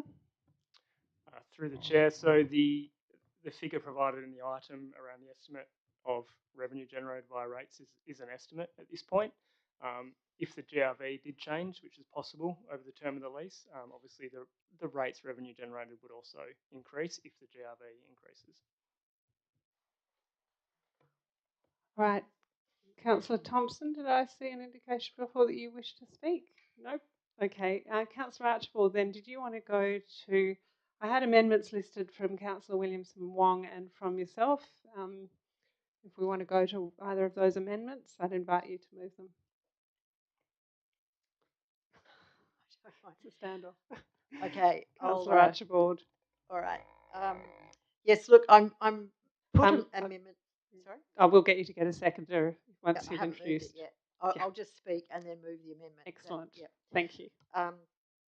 that I did put an amendment together, and I'm aware that Councillor Williamson Wong has also put one together, which I feel is to some extent complementary to what I'm putting up. But I'm doing this because I'm very aware that there remains some concern amongst some people in the Whitegum Valley community about the standard to which the public 9-hole golf course will be maintained. We've explored these issues to ensure that we do have some mechanisms to have standards set, and we've got a maintenance agreement which would be part of the lease that would set those standards. That maintenance agreement is the same as the one that we currently use for the Royal Fremantle Golf Club, which has been carrying out the maintenance on the course over the past while. The other issue was concerns that may come up about who does the actual maintenance for the course, because that maintenance is not carried out by the proponent. It is subcontracted to a maintenance company. So the motion that I have put up really gives us a mechanism within the lease so that we can have a step where we can approve whoever takes over the maintenance of the course, given that the companies that do this sort of thing generally have track records, and we're able to review that when in any one contractor coming forward. So it's very simple. It just requests that a clause be included in the lease that gives the City of Fremantle the right to approve the course maintenance contractor prior to the leasee making an appointment. So that, I hope, will to some extent help us manage that little bit of the project. I guess overall, people in Whitegum Valley feel that the opportunity of a driving range is quite exciting for some, and getting a facility built so that club players and users of the 9-hole golf course can have a good facility and also have the benefit of a 2-storey driving range would be a really great one. Its integration a bit into Boo Park generally seems to have been supported. We don't want it to look like it's taking over the park. The park is something very special to people in the community, but it does seem that more detail can be looked into when it comes to anything that's built on the Boo Park side in terms of that integration. So what's there at the moment is just indicative, and it will come back as part of a planning process. So there'll be an opportunity for more comment to be made then. So with all that, I don't wish to speak any further. I will just move that amendment and seek a seconder. Seconder for that amendment, Councillor Williamson Wong. Great, thank you. All right, on the amendment, Councillor Mofflin, you should speak on the amendment.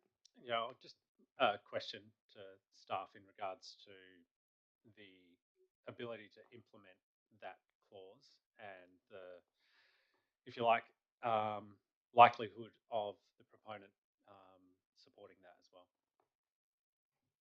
The Director. Through the chair, so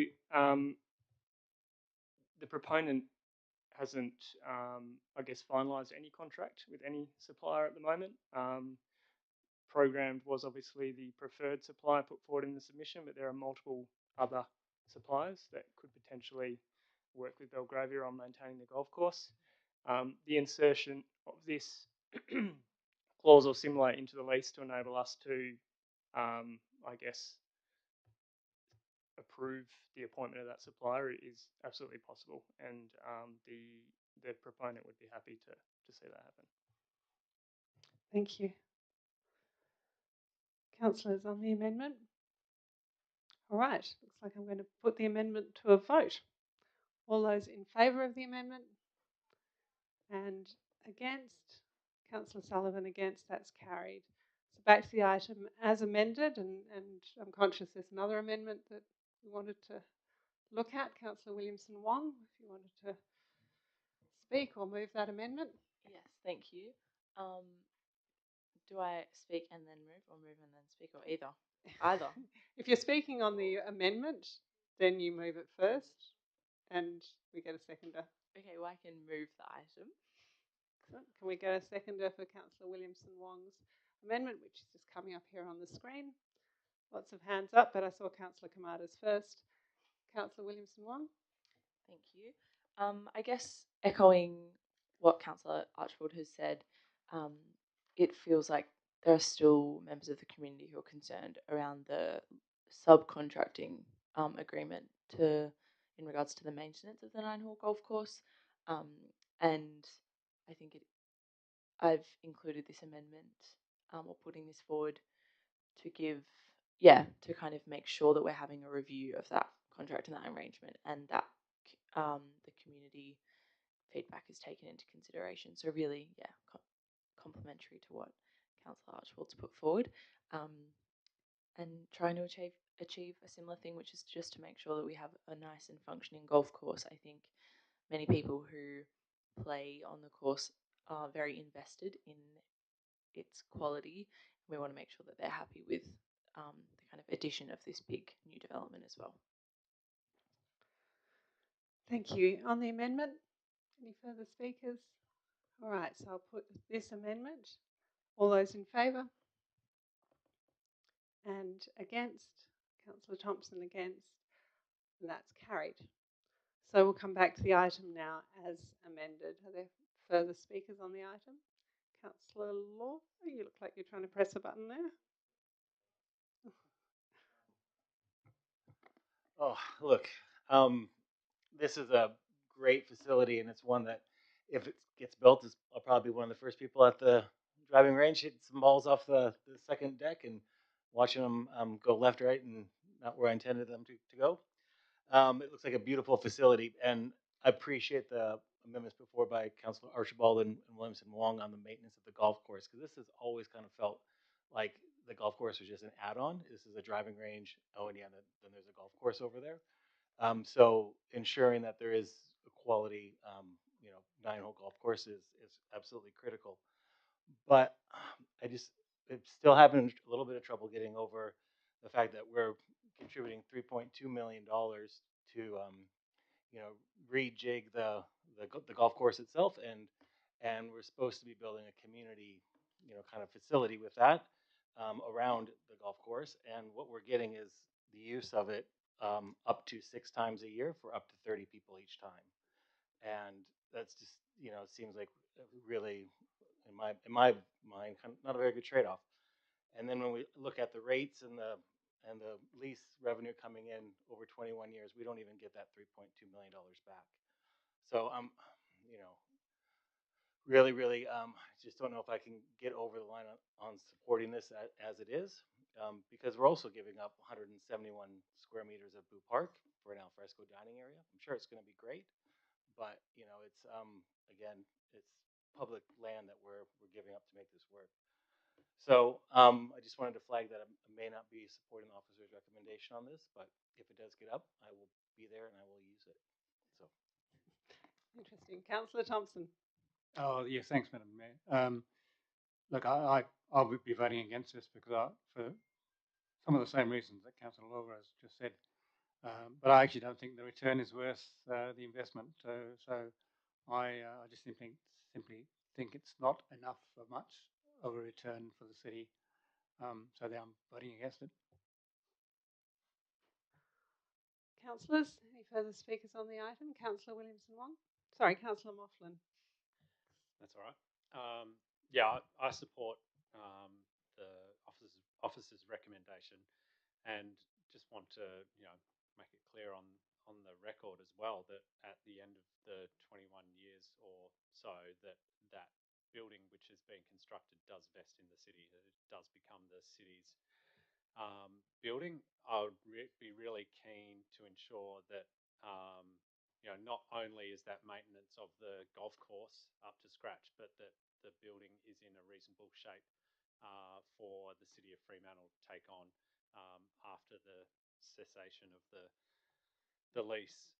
I think, I suppose just to consider as well that we are then bringing the golf course back from having what was historically most probably a 1970s standard building, then we were having demountables that were sitting there. So we are seeing a significant shift and change in the facilities that are associated there. And if we're talking about the money which came from main roads to help with a new community facility, I think we're actually getting a better outcome in that we are then going to be looking at the development of another site within White Gum Valley for a what is a fit for purpose facility. I think where we were going in the past on the previous build was most probably out of step with what would be useful within that location. And I think this provides us with that development opportunity and a great addition to Fremantle and attractant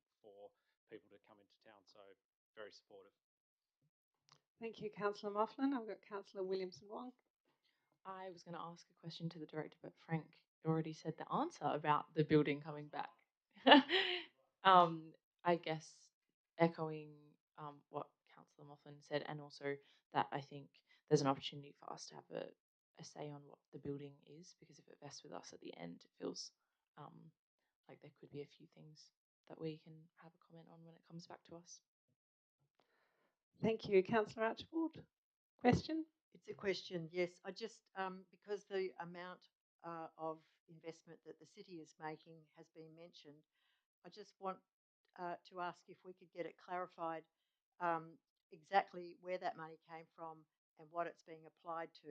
And as I understand it, the 1.1 million that is that was originally allocated for replacement of the Fern building is still set aside from this project anyway. So that funding, which was intended to build the community part of that original concept, is still separate from the total golf course. So just if that could be clarified, thank you. Thank you. Get the director to answer that. Through the chair, so the total contribution as part of this opportunity from the city is $3.2 million. Only a portion of that is City of Fremantle municipal funding, which is approximately $250,000. The remainder of that is main roads funding, so external funding. There is additional budget to the $3.2 million, which is another $1.1 million, which will be allocated towards the development of a dedicated community centre. Does that provide clarity? Councillor Kamada. Yeah, just a comment first. I think the arrangement with Royal Fremantle has been a really good one, and you know, to return dollars to the city, and obviously the course has never been in better condition. Doesn't matter who you talk to that has played there. It's been really good. So that's a standard that we need to aspire to. On Councillor Lorva's point, I had it written down, and I just want to ask the director. Why is it limited to 6 times a year, 30 people? It's on page 59 of the agenda, and I was just wondering is that something that's fixed, or is there a reason why it's fixed at that level? Thank you. To the director. Through the chair, that's an offer from the proponent. We could go back and negotiate that. As I mentioned, there is provision for an additional community centre to cover that community need. However, despite that, they have still offered to allow for community use of the building within that commercial tenancy. All right, councillors. I think we're probably ready to put this one to a vote. So I'll ask for all those in favour. Yep. And against, Councillors Lorva, Kamada and Thompson against, and that's carried. Thank you. Okay, the next item on the agenda that we have people here for is the Victoria Hall item, so I'm going to go to that one now. I've got Renato Fabretti listed to speak on this one for 3 minutes, and then I'll see if there's anyone else who wants to also speak.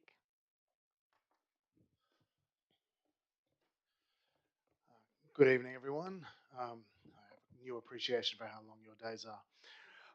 Look, I'm going to jump straight in because this is, there's a lot. It's interesting in this round wooden room to talk about old trees that are 120 years old and old buildings that are 130 years old, and this is on wheels. So it's interesting, however, to hear the echoes and to think about what your values and cultures are while trying to be progressive and building up a new city. And I appreciate that. And the time that FTC and the artists at Victoria Hall have been given by the city, we are grateful. With that in mind, I'd like to just address a few things while I have the time. Your agenda has a few bits of information that I feel it is a touch disingenuous. The consultation with the current leasee genuinely amounts to us being told just a couple of days ago that this subject was going to be raised. So I'm going to try and just bring this to your attention that I feel there's a lot of information we would have imparted to this council to consider for this decision about what we do in the community had the time been granted. The document also says that there's a plan to move FTC to the town hall. I'd like to also mention that I doubt that that's a possibility or a likely reality. It's news to me that the new lease allows for the sale of the venue. This was not something we realised it was affording, but I guess that's why it's a 12-month lease and not a 3-year lease as we hoped it would be. And mostly it alarms me that there is a heritage caveat on the sale of the venue, but it doesn't seem to any longer be a community usage caveat on the venue, which was in place the last time it was advertised for sale. It's on a plaque out the front of the building, and I do believe the building is destined for community and arts use, and that is its best practice. In fact, I believe that Praxis, who was brought over from the Eastern States to estimate these buildings, gave such an estimation to this council or its officers that what we're doing in the space is a good use and best practice. Had there been true consultation, we would have shared more information. And I guess what struck me earlier was Councillor Sullivan said that we shouldn't just be making decisions based on economics. So there is another aspect to the usage of Victoria Hall that I wish was more greatly discussed, and I'm seeing evidenced in the agenda. It seems like Fremantle does have a cultural issue. We're losing cultural leaders. It's clear that you're making efforts to change that. I know that there's a new arts plan, but none of us have seen that in the arts community. It seems like this agenda suggestion for the disposal of Victoria Hall requires you to take that plan into advice, suggesting that I assume there's a plan for what happens with its disposal for the arts arena. Oh gosh. But again, we don't know what that is as artists in Fremantle. It's worth noting actually that Sirs Kerr and Dowson, who spoke earlier on Victoria Hall, did not receive a mention or response. So it's difficult to be the one person talking about it now. My question is the sale part of a greater plan?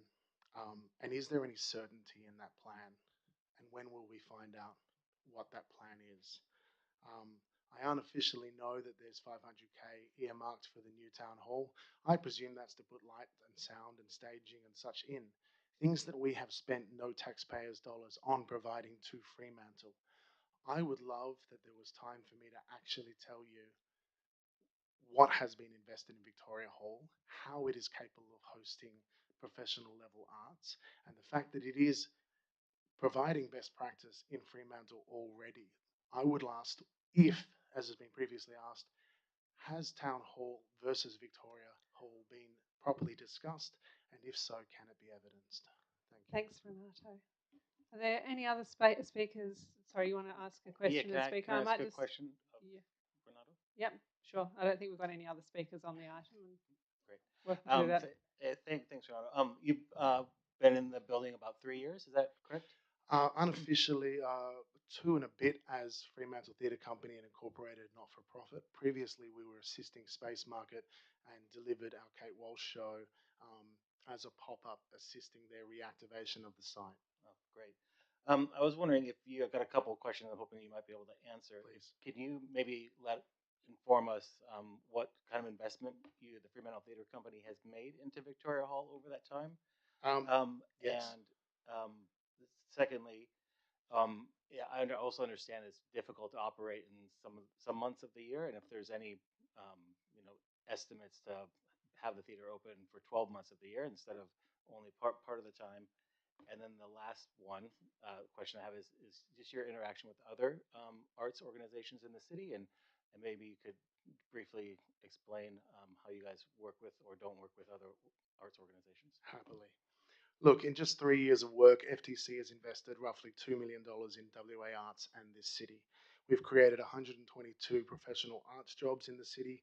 We presented in 6 cities across 3 regions, engaging an annual audience of up to 27,000 without taking a single dollar from the public coffer or from the resource sector. We've also brought back Shakespeare in the Park after decades lacking and co-presented with Perth Festival the headline theatre show Mary Stuart. In terms of figures, just basic commerce, the average additional spend of our audience, as evidenced by hundreds of surveys, amounts to $50 to $55 per patron. At best, that's 2,500 patrons per show, and that's a capital investment of $125,000 per show spent in Fremantle on things other than our tickets: parking, booze, nom-noms, things. On average, that's $375,000 per year. If we were to hold a full program with the support of Fremantle and the state, that number would bump up to 1.4 million if we were doing 8 shows and our Shakespeare in this town. Immediately, it would bump up if we were doing the Shakespeare in the Park event that draws a crowd of roughly 7,000 people. But sadly, the city's not proven capable of providing Fremantle Arts Centre, though we've had many discussions and it seems positive that it's possible to do here. So that's the basic flow on. In terms of our investment at the venue, we're talking $212,000 spent on installing sound, light, seating, staging to the space, which is why I questioned the potential investment in Town Hall. And that's readying the venue to host actual professional level endeavours. We've spent $46,000 totally on necessary repairs to required elements on site that have been found to non-functioning. That's the rig hoist, bar fridges, aircon, these things. And that's effectively money taken off the City of Fremantle's hands. We basically invest $145,000 per annum in volunteer administration staffing, which allows us to maintain and sustain and provide the building for community usage, again, at no cost to the city. I'd imagine if this is transferred to a town hall type thing, those would be staff you would be required to employ at taxpayers' cost. While we've done this, it's worth mentioning, we've provided the venue for weddings and celebrations and all that community-facing stuff at 60% less than anyone else in the city would charge for an equivalent venue, because, as Sarah Booth at Space Market said, you should be able to get married somewhere nice and it not cost you what the flower factory will sting you for. Effectively, in our first year, we also estimated through a marketing expert that we were working with, $1.3 million in equivalent PR investment, speaking about Fremantle through the promotion of our major shows, which included numerous SDM front covers, Eyes on Fremantle, ABC radio interviews, billboards pointing to Fremantle, and 3 lifetime prime television crosses to separate events.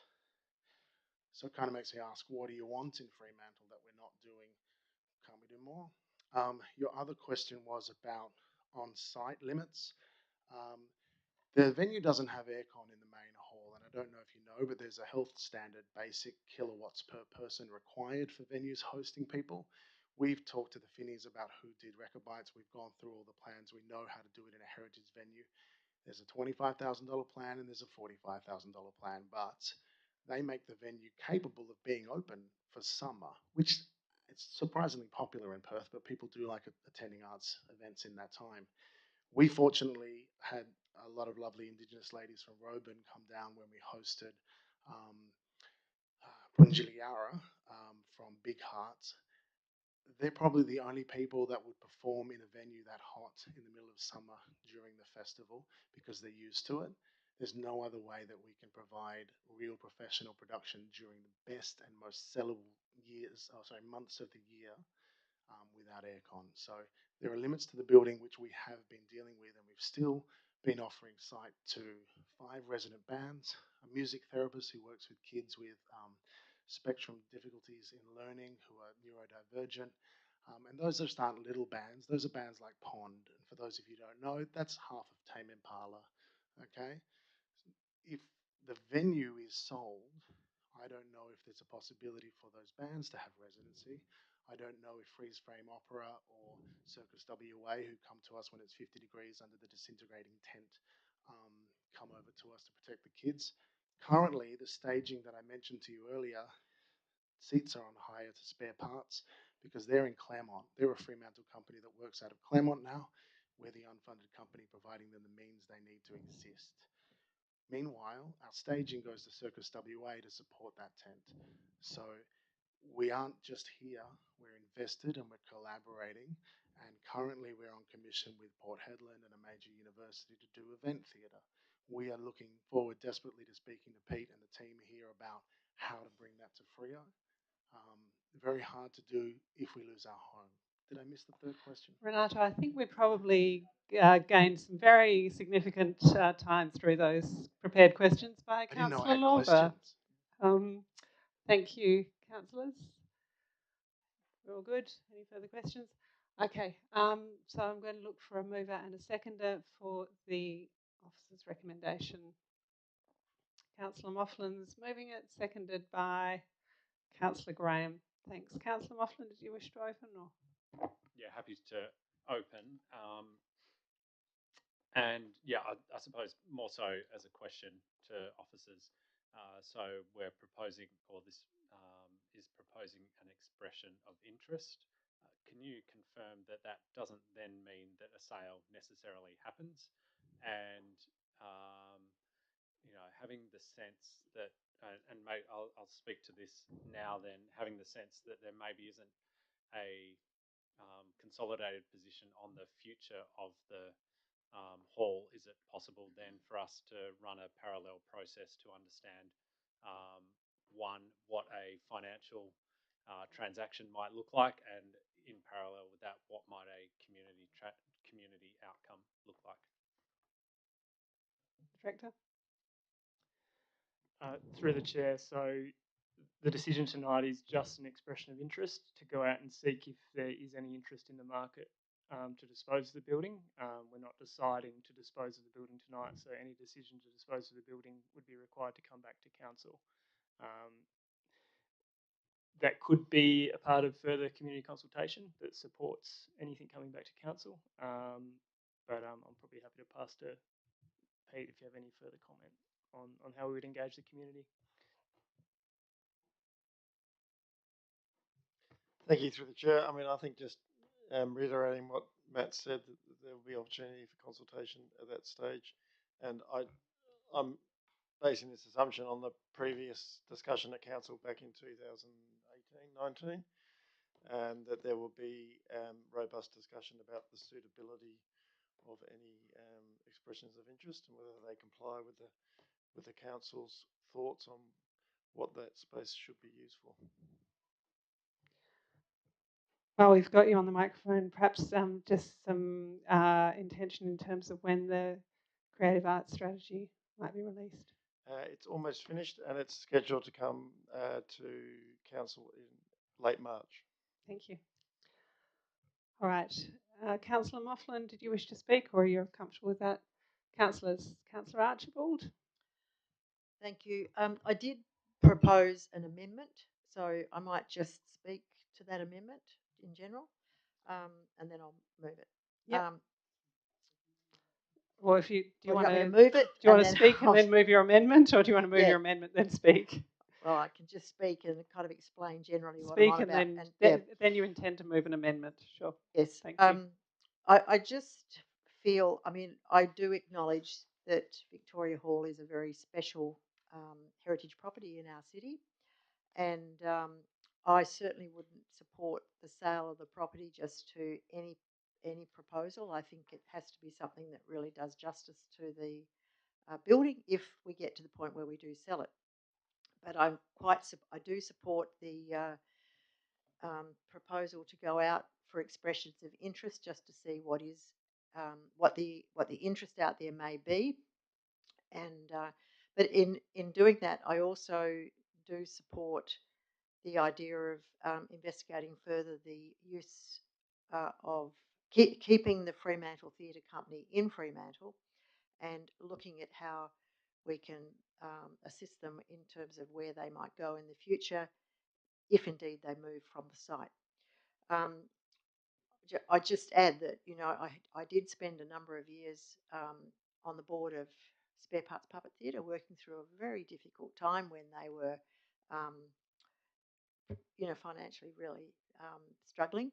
We managed to get through that period and came out the other end, and it's really wonderful to see them continue today, and they really are an important arts asset of Fremantle, and I know that they're in Claremont, but I really hope that we can get the state government to bring them back to Fremantle. The other arts organisation I've spent a number of years working with is Fremantle Press, and likewise they also went through a pretty tough time, and we've managed to get them back on track, and they still do now have a very good track record. In fact, are doing quite well. So I think these cultural entities are very important to Fremantle, and I would very much like to see the Fremantle Theatre Trust stay in Fremantle. So I'd like to see this conversation continue in tandem with the expression of interest exploration. And so for me, where we end up at the end of that process is by no means a determined outcome. And so with that, I would like to move the amendment, which really just confirms what the officers already had said in the agenda, that we will continue to work with the group during that time, exploring where they might be, what they need, is there a better place, or whatever it might be the outcome. So I'll move that. Do we have a seconder for Councillor Archibald's amendment? Councillor Williamson-Wong. Do we have any further speakers on the amendment? Councillor Lang, you've got your, but you prefer to speak on the item or the amendment? On the item. Okay, so perhaps we're ready to put the amendment then? Sorry, yeah. Councillor Thompson, on the amendment? Yeah, no, on the amendment. Look, I mean, I appreciate the thought, but look, given council's experience over the years with EOIs, I suggest that this is probably very premature. It's kind of, I'm just simply saying that I think it's premature. It's the sort of thing that you might do if we actually get an offer. But I am very, I don't think we'll be in at this stage for a long time. So I'm opposed to the amendment. Thanks. Okay, any further speakers on the amendment? All right, I'll put the amendment to a vote. All those in favour of the amendment? And against? Councillors Thompson and Van Dawson against? We got that right? Excellent. All right, so that's carried. So we'll go back to the item as amended. And I've got Councillor Lang and then Councillor Sullivan listed to speak. This one has really come from left field for me, and sounds like for the current tenant as well. I was on the fence reading this because I'm thinking EOI, we can go out to market. It's a bit of a fishing exercise. We might get something exciting coming in, and we may get nothing coming in. And both of us tell us something. That's an interesting piece. I've got a question. Part of this, have we had any interest from anyone in the building? Like, what has been the motivation? Because this has come from nowhere for me. Ask the director to respond to that. Through the chair, we did run a tender process some years ago to dispose of the hall. At that time, it was unsuccessful. There has always been some intention since then to bring the property back to the market at some time. We had conversations with Fremantle Theatre Company over the years as to whether they wish to purchase the building. There was some interest in that. However, they have advised recently that that's no longer possible. So based on that feedback, we are now reconsidering whether we dispose of the building as was originally intended a couple of years ago.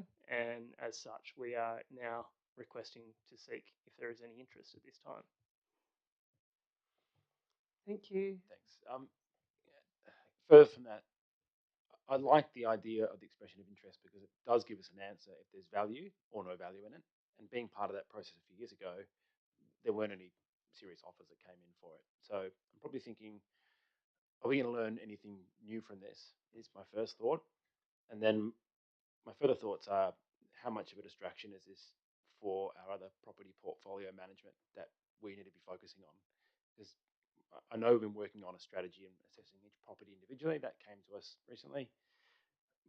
But then I'm also looking around at that properties that I know in the process, upstairs of this building, for example, Dome, cafes, etc. Is this a priority for our property team, or is it independent? Is it going to be a distraction? There's some of the questions I've got at the moment. I was on the fence before. I'm even more on the fence now, if it's even possible. If there was a deferral on this, I'd probably be inclined to support that, so we could have the discussion about this in an IEM forum, which I would have thought we would have done prior to this. But I'm very undecided because I'm not convinced it's going to yield anything, and it could be a distraction for the staff. Thanks, Councillor Lang. I might just respond to a couple of things there. I mean, it certainly has been referenced a number of times in the budget statements, and it's been a conversation we've had numerous times in the budget deliberations. And I think, you know, when you look at the property portfolio review and what we're trying to achieve there, it certainly has been one of the properties that's been mentioned, I think, every time we've spoken about that. So I don't feel like it's desperately come out of nowhere. The EOI process, it lets us know what we don't currently know. I think it was really interesting that the Rechabite was mentioned. So if we thought there was a Rechabite type proponent out there, would we want to know about it? Would be my question. I would want to know about it. If there was someone who's prepared to invest significant private capital into developing something up into an outcome that looks a bit like the Rechabite, I'd want to know. And we don't know that at the moment. So that's what the EOI process for me is about. You know, I guess there's a few things about which I have no doubt here. I have no doubt that Fremantle Theatre Company, we love them. They're a valued contributor to the community. They've taken us to new levels in theatre production in the last few years that, you know, I think have exceeded everyone's expectations. So it's not a question about Fremantle Theatre Company for me. There's no question in my mind that we need a multi-purpose performance space for all the companies and reasons listed before. But there's also no question in my mind that we have a hell of a lot of heritage assets in our portfolio as a city. And it's one of the reasons why our asset health is really difficult. It's one of the reasons why we have to keep pumping money into renewal of assets.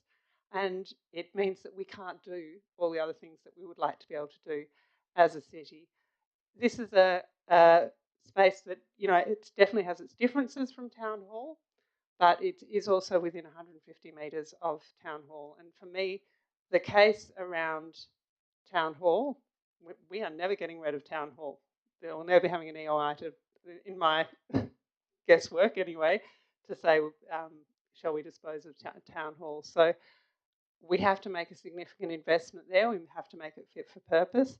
And that's why I think it's perfectly appropriate to go out there and test the market and see what opportunities exist for Vic Hall. It does not bind us to taking those opportunities at the end of the process. Councillor Van Dawson? Thank you, Madam Chair. I just had a question for officers in relation to the EOI process. Are there any costs associated with it, and what are the resources that would be used for that process? Thank you.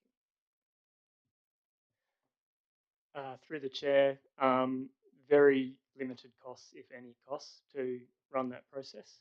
So yeah, negligible. Councillor Sullivan. Thanks. And it's right that we should be in two minds about this, and that's completely appropriate because of the situation. The reality is we bought the building because we were very concerned about the conservation of the building at the time, and we used heritage funds to do that, and we committed to buying it and fixing it up, and we've achieved that. And so that goal has been ticked off in a sense, in a physical sense. At the same time, one of the things that we probably recognised at the time of buying that building is its function is part of its culture. It's part of its cultural significance. So when it was being used, you know, for like an op shop and storage and all of those sorts of things, it was part of the reason why the building became degraded.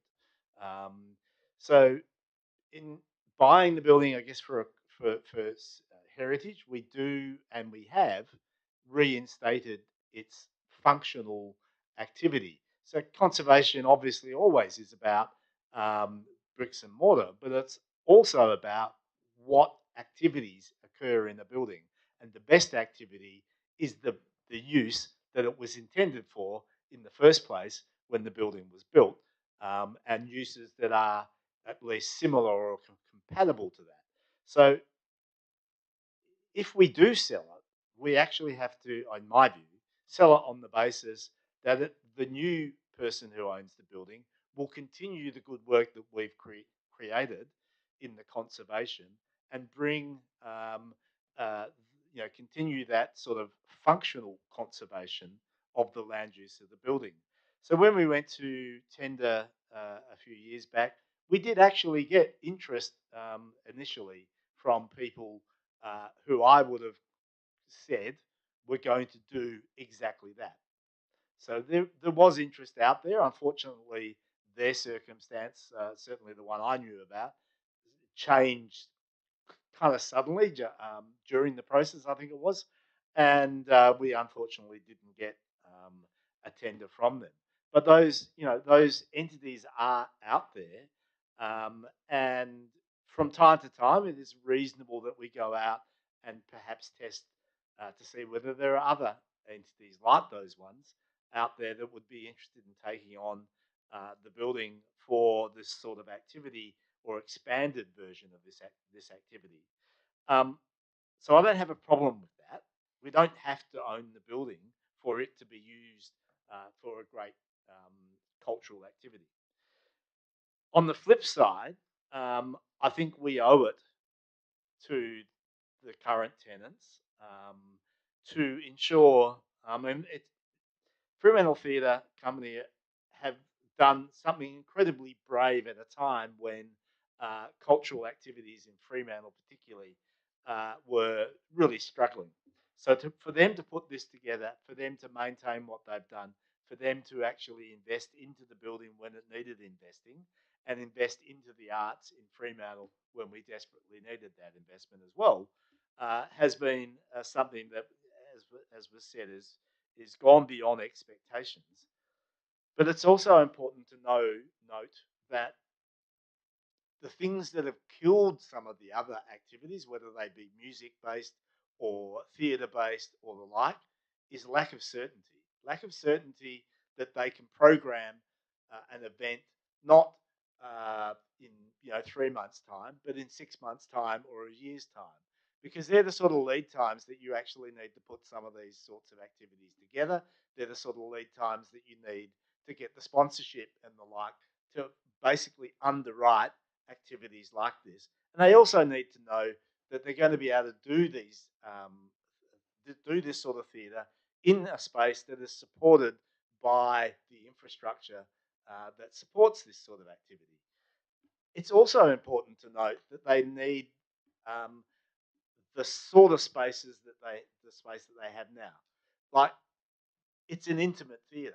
It's not a theatre that is likely to have 300 seats. It's a very intimate kind of theatrical environment that they exist in, and that's the market that they exist in. A bit like some of the other sort of small theatres in Perth.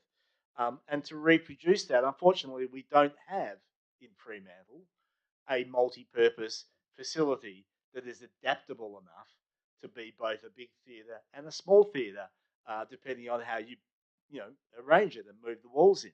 The town hall is not really a particularly flexible space. It's very hard to make it the intimate space that I know the Fremantle Theatre work in at the moment. So it may not be the solution. There would have to be other solutions available to ensure that the Fremantle Theatre Company can survive. I'm getting the sense that there's a wonderful activity happening and it's not me. But so I kind of have a sense of a caveat on anything that we do here tonight. I don't have a problem with going to an expression of interest. I kind of wish the motion perhaps provides some safeguards and communication about where the next phase is and what it would entail. But for me, this is just testing to see whether there's a wonderful benefactor out there, or there's a organisation, like you said, like the Rechabite. Is there another Marcus Canning and another Finney and another whatever that want to come in and do this sort of activity? If there is, fantastic, and we can reinvest our heritage money into other heritage projects. That's great. If there's not, maybe the timing isn't right. Maybe when there is a multi-purpose theatre that provides all the things that Victoria Hall provides, maybe that time is right. But it's still, as I said, it still has to be a cultural activity or an activity that allows public to go into that building, because it can't become a shop. It can't become a residence. It can't become those sort of things, because that will undermine why we bought the building in the first place. Thank you, Councillor Sullivan. Councillor Lorver. Councillor Williamson won. Yeah, I guess of two minds on this as well, and I kind of agree with Councillor Lang in that I think a little bit of time having a discussion about this before it was being brought to us might have been very helpful. It's I'm leaning towards a deferral to be honest right now, just because I'll just flag that for the CEO that it might move a deferral, because Councillor Sullivan brought up it's having some certainty for theater production companies is really is super important, and doing an EOI just kind of drags out some uncertainty on this space, and they are a part of the community, and I don't know, there's not very many other places in Fremantle that are, when you think of the arts in Fremantle, where you have bands and you have theater and sharing equipment with the circus, it's really, I think, part of the fabric that we all try to enhance here in Fremantle. So in the way that this is worded, it's almost like an EOI for a decision is, do we sell Vic Hall so we can fix up Town Hall? And I would really like to see us have a conversation about maybe if we could potentially do both. Because as we get more and more residents in the CBD, there's something kind of cool about walking down the street and finding a little out of the way theater like Vic Hall is. Town Hall is right there in your face, but then you go in and you have a unique experience. So I would really like to personally, before going out to an EOI or signaling that we want to potentially sell this amazing building has an amazing culture and all that in it at the moment, have a discussion about maybe we can have both. And I think having a deferral would absolutely give us some time to have that discussion through this current budget process. All right, Councillor Williamson-Wong. Thank you. I decided that I did want to speak. Councillor Sullivan, you basically said all the things that I was wanting to say, but I think I'm supportive of the process of going out to an EOI. I think it will give us information that we don't already have. But I want to say thanks for coming to speak with us tonight and giving us a very rapid rundown of everything that FTC does. And I would love to come for a site visit and see all of the work, and definitely have you involved in the conversation before this comes back to us again. Councillor Archibald, you must have a question. Yes, I just was thinking that would be really great if we could get the information that was presented to us this evening emailed to us. Yep, I'm sure that's possible. Good. All right. Okay. So I have heard from everyone who looks like they want to speak. Councillor Mofflin, did you want to close? No. Okay. Yeah. Councillor Lorver? Yeah, can I just move a procedural motion if we're to defer this item? Yep. Do you until have the next appropriate council meeting? reasons for deferral? To allow time for council to have informal discussions about our property portfolio as a whole and what we're trying to achieve as a holistic. Thanks. Seconder for that deferral. Okay, Councillor Lang seconded the deferral, so we don't debate procedural motions last time I checked. So I will put the deferral to a vote. All those in favour of the deferral? That's Councillors Kamada, Lorver and Lang, and against, and that's the remainders of councillors, so that's lost. So I will go back to the item and ask for a vote on the item. All those in favour of the item? Yep. And those against? And that's carried. Thank you. All right. We are past 9 p.m, so I will ask for, well, I'll move that we continue the meeting past 9 p.m, seconded by Councillor Sullivan. All those in favour? Reluctantly, I see. All those reluctantly in favour. That's unanimous, reluctantly unanimous. All right, and I will go now to the budget review item, and we've got Lawrence Apps to speak on that item. Thanks, Laurie. Thank you for your patience. And thanks for your patience. And I feel I need to apologise for keeping you for a couple of minutes longer. Madam Mayor, councillors and directors, my name is Lawrence Apps, Chair of the Management Committee of Fremantle Park Sport and Community Centre. I wish to comment on the budget review item under new projects, rectify tennis court surfacing defect issues following the Fremantle Park refurbishment project. I thank the officers for bringing forward this item in the budget review. Going back to the first year, the new Sport and Community Centre, which opened in 2020, problems emerged with the top brand gel surface of the new tennis courts, which were jointly funded by the city, the WA government and the 3 clubs. Surface bubbling, which emerged in 2020 and progressively worsened, rendered the courts dangerous and unplayable. The centre and the tennis club have been rather impatiently waiting since then for the problems to be addressed. I'm aware that protracted negotiations have been taking place with the building contractor, but it is not my place here to comment on those negotiations. However, what I can say is that the loss of these courts has severely damaged much needed revenue to the centre because the courts have not been able to be hired out. The loss of the courts has also caused reduced revenue for the professional coach, and both for daytime and nighttime coaching. Christian Brothers College, our neighbour, is a regular user of the tennis courts and has been deprived access to the courts, especially during peak periods. And finally, tennis club members have been unable to use the courts either for penance or for social play. We sadly accept that the courts will not be able to be fixed for play this side of winter, but we have been informed by the responsible city officer, should this money be made available, that the remedial works will be concluded in the final quarter of this year, and hooray for that. It is paramount, therefore, that this item on the budget review is approved so that city officers can begin the process to rebuild these courts and render them playable for the ongoing benefit of multiple invested parties and community users. Thank you. Thank you, Mr. Apps. All right. Any questions, or can we go to debate? Can I get a mover for the budget review item? Councillor Moughlin, seconded by Councillor Archibald. Did anyone wish to speak to this item?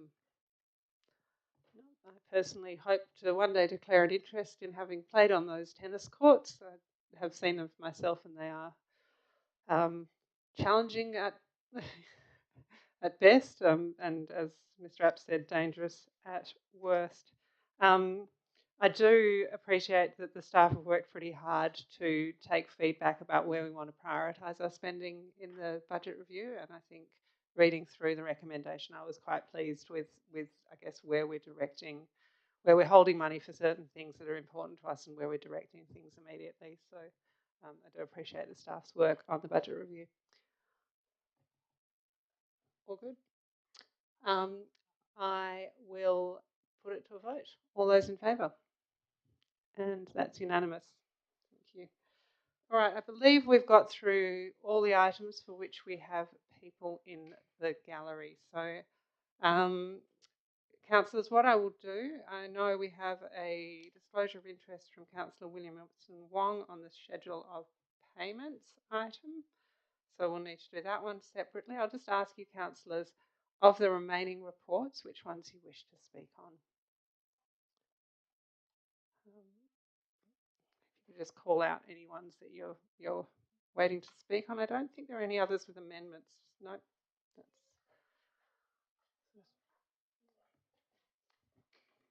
I'm happy to give you a minute because I've pulled this one on you pretty quickly. Yep. Yep. All right. So if I were to remove 14, the Council Information Report, 17, the Draft Public Open Space Strategy, 18, no, not 18, 21 and 22 on block. I think that's been moved by Councillor Sullivan and seconded by Councillor Thompson. And you're right. 19. Thank you. 19 is included in that, Councillor Thompson and Sullivan. So it is. I will move those on. Councillor Sullivan's moved it, Councillor Thompson seconded it. All those in favour? And that's unanimous. Okay, let's come back to the Beach Street item. Sorry, I'm just going to update my list. So if I could get a move for the Beach Street item, Councillor Thompson, seconded by Councillor Moughlin.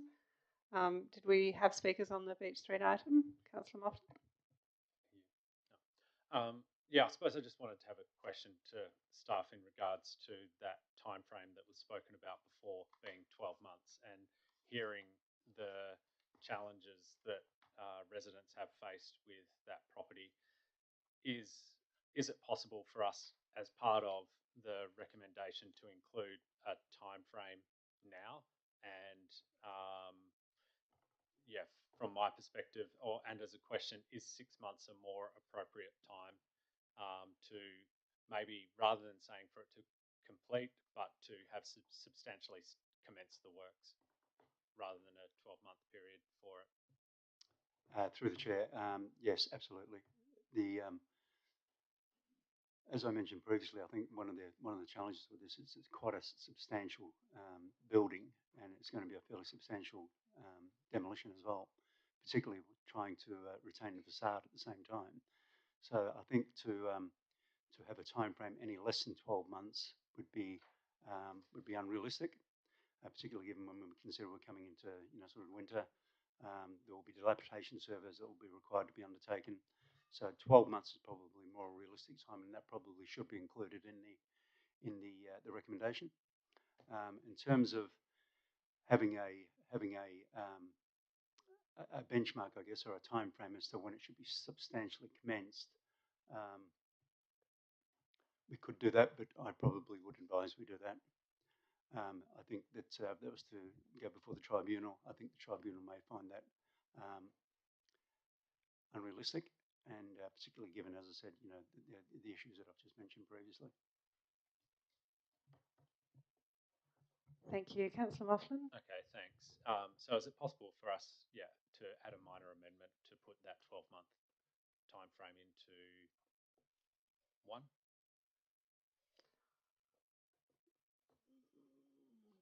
Into one or two? Well,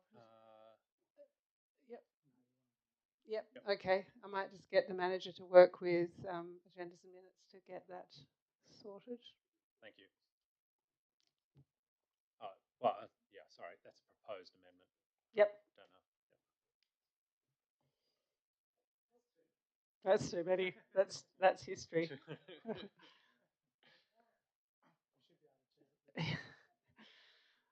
Setting realistic goals. All right. So that's agreed. It's a minor amendment. That's moved by Councillor Moughlin, seconded by Councillor Williamson Wong. On the minor amendment. Nope. All right. All those in favour? That's unanimous. Back to the item as amended. Got any further speakers? Look, I just, sooner the better on this one. I think it's hung around for a very long time. I'm sure a lot of councillors have been in conversations about this for many, many years, and it would be lovely if those conversations could come to an end and we could see the site remediated. All right. All those in favour? That's unanimous. Thank you. The Next item is the corporate plan report. Moved by Councillor Moughlin, seconded by someone, I hope, Councillor Graham. Thanks, Councillor Moughlin. Yeah, I just wanted to talk to this because I noted that the CEO mentioned the other day the improved method of reporting and the like, and happy to provide feedback that it was presented very well and appreciated, particularly calling out highlights. And one of those was around website visits in December and January being, 49,000 website visits. And I just wanted to highlight to other elected members that that most probably is the way in which most people interact with the city.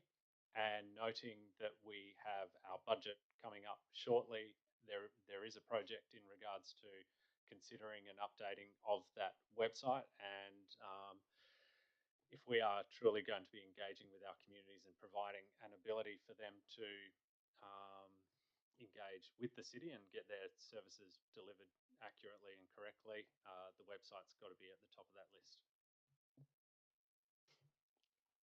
Councillors? I wasn't going to say anything, but I think Councillor Moughlin's point is a decent one. We're probably counting people who are just clicking on various different things, vaguely trying to find what they hope they might find on our website. We know that's a project that definitely needs to happen, and the community's given us that feedback. So again, an interesting topic for budget deliberations. Look, I want to speak a little bit about the corporate business plan as well, and I just want to acknowledge that we are really working hard behind the scenes to align all our reporting so that we can have a clear line between the new strategic community plan when it's adopted, the corporate business plan, and how we do budgets. And I think in a number of the conversations we've had tonight and we have in informal discussions, that clear alignment is something that will really make decision making a lot more efficient. So I acknowledge the corporate business plan is being improved to allow for that. And I think once we have the new strategic community plan, it'll give even better clarity for the community so that they can have a look at the corporate business plan and understand how what they've told us in the strategic community plan is actually being translated into actionable, deliverable things. So I do appreciate the work that's going on there. All right, I'll put it to the vote. All those in favour? And that's unanimous.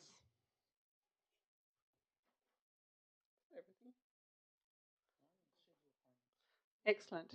Councillor Williamson-Wong, you declared an interest in the schedule of payments, so it's our final item, so you'll leave the meeting. Oh, can't because there's an interest.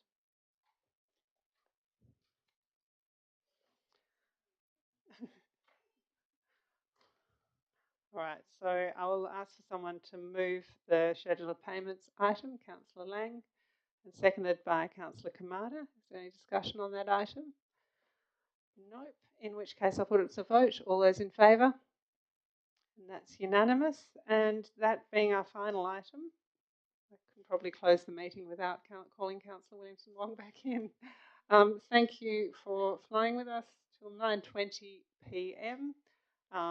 And thank you for those in the gallery who have stayed and those online who have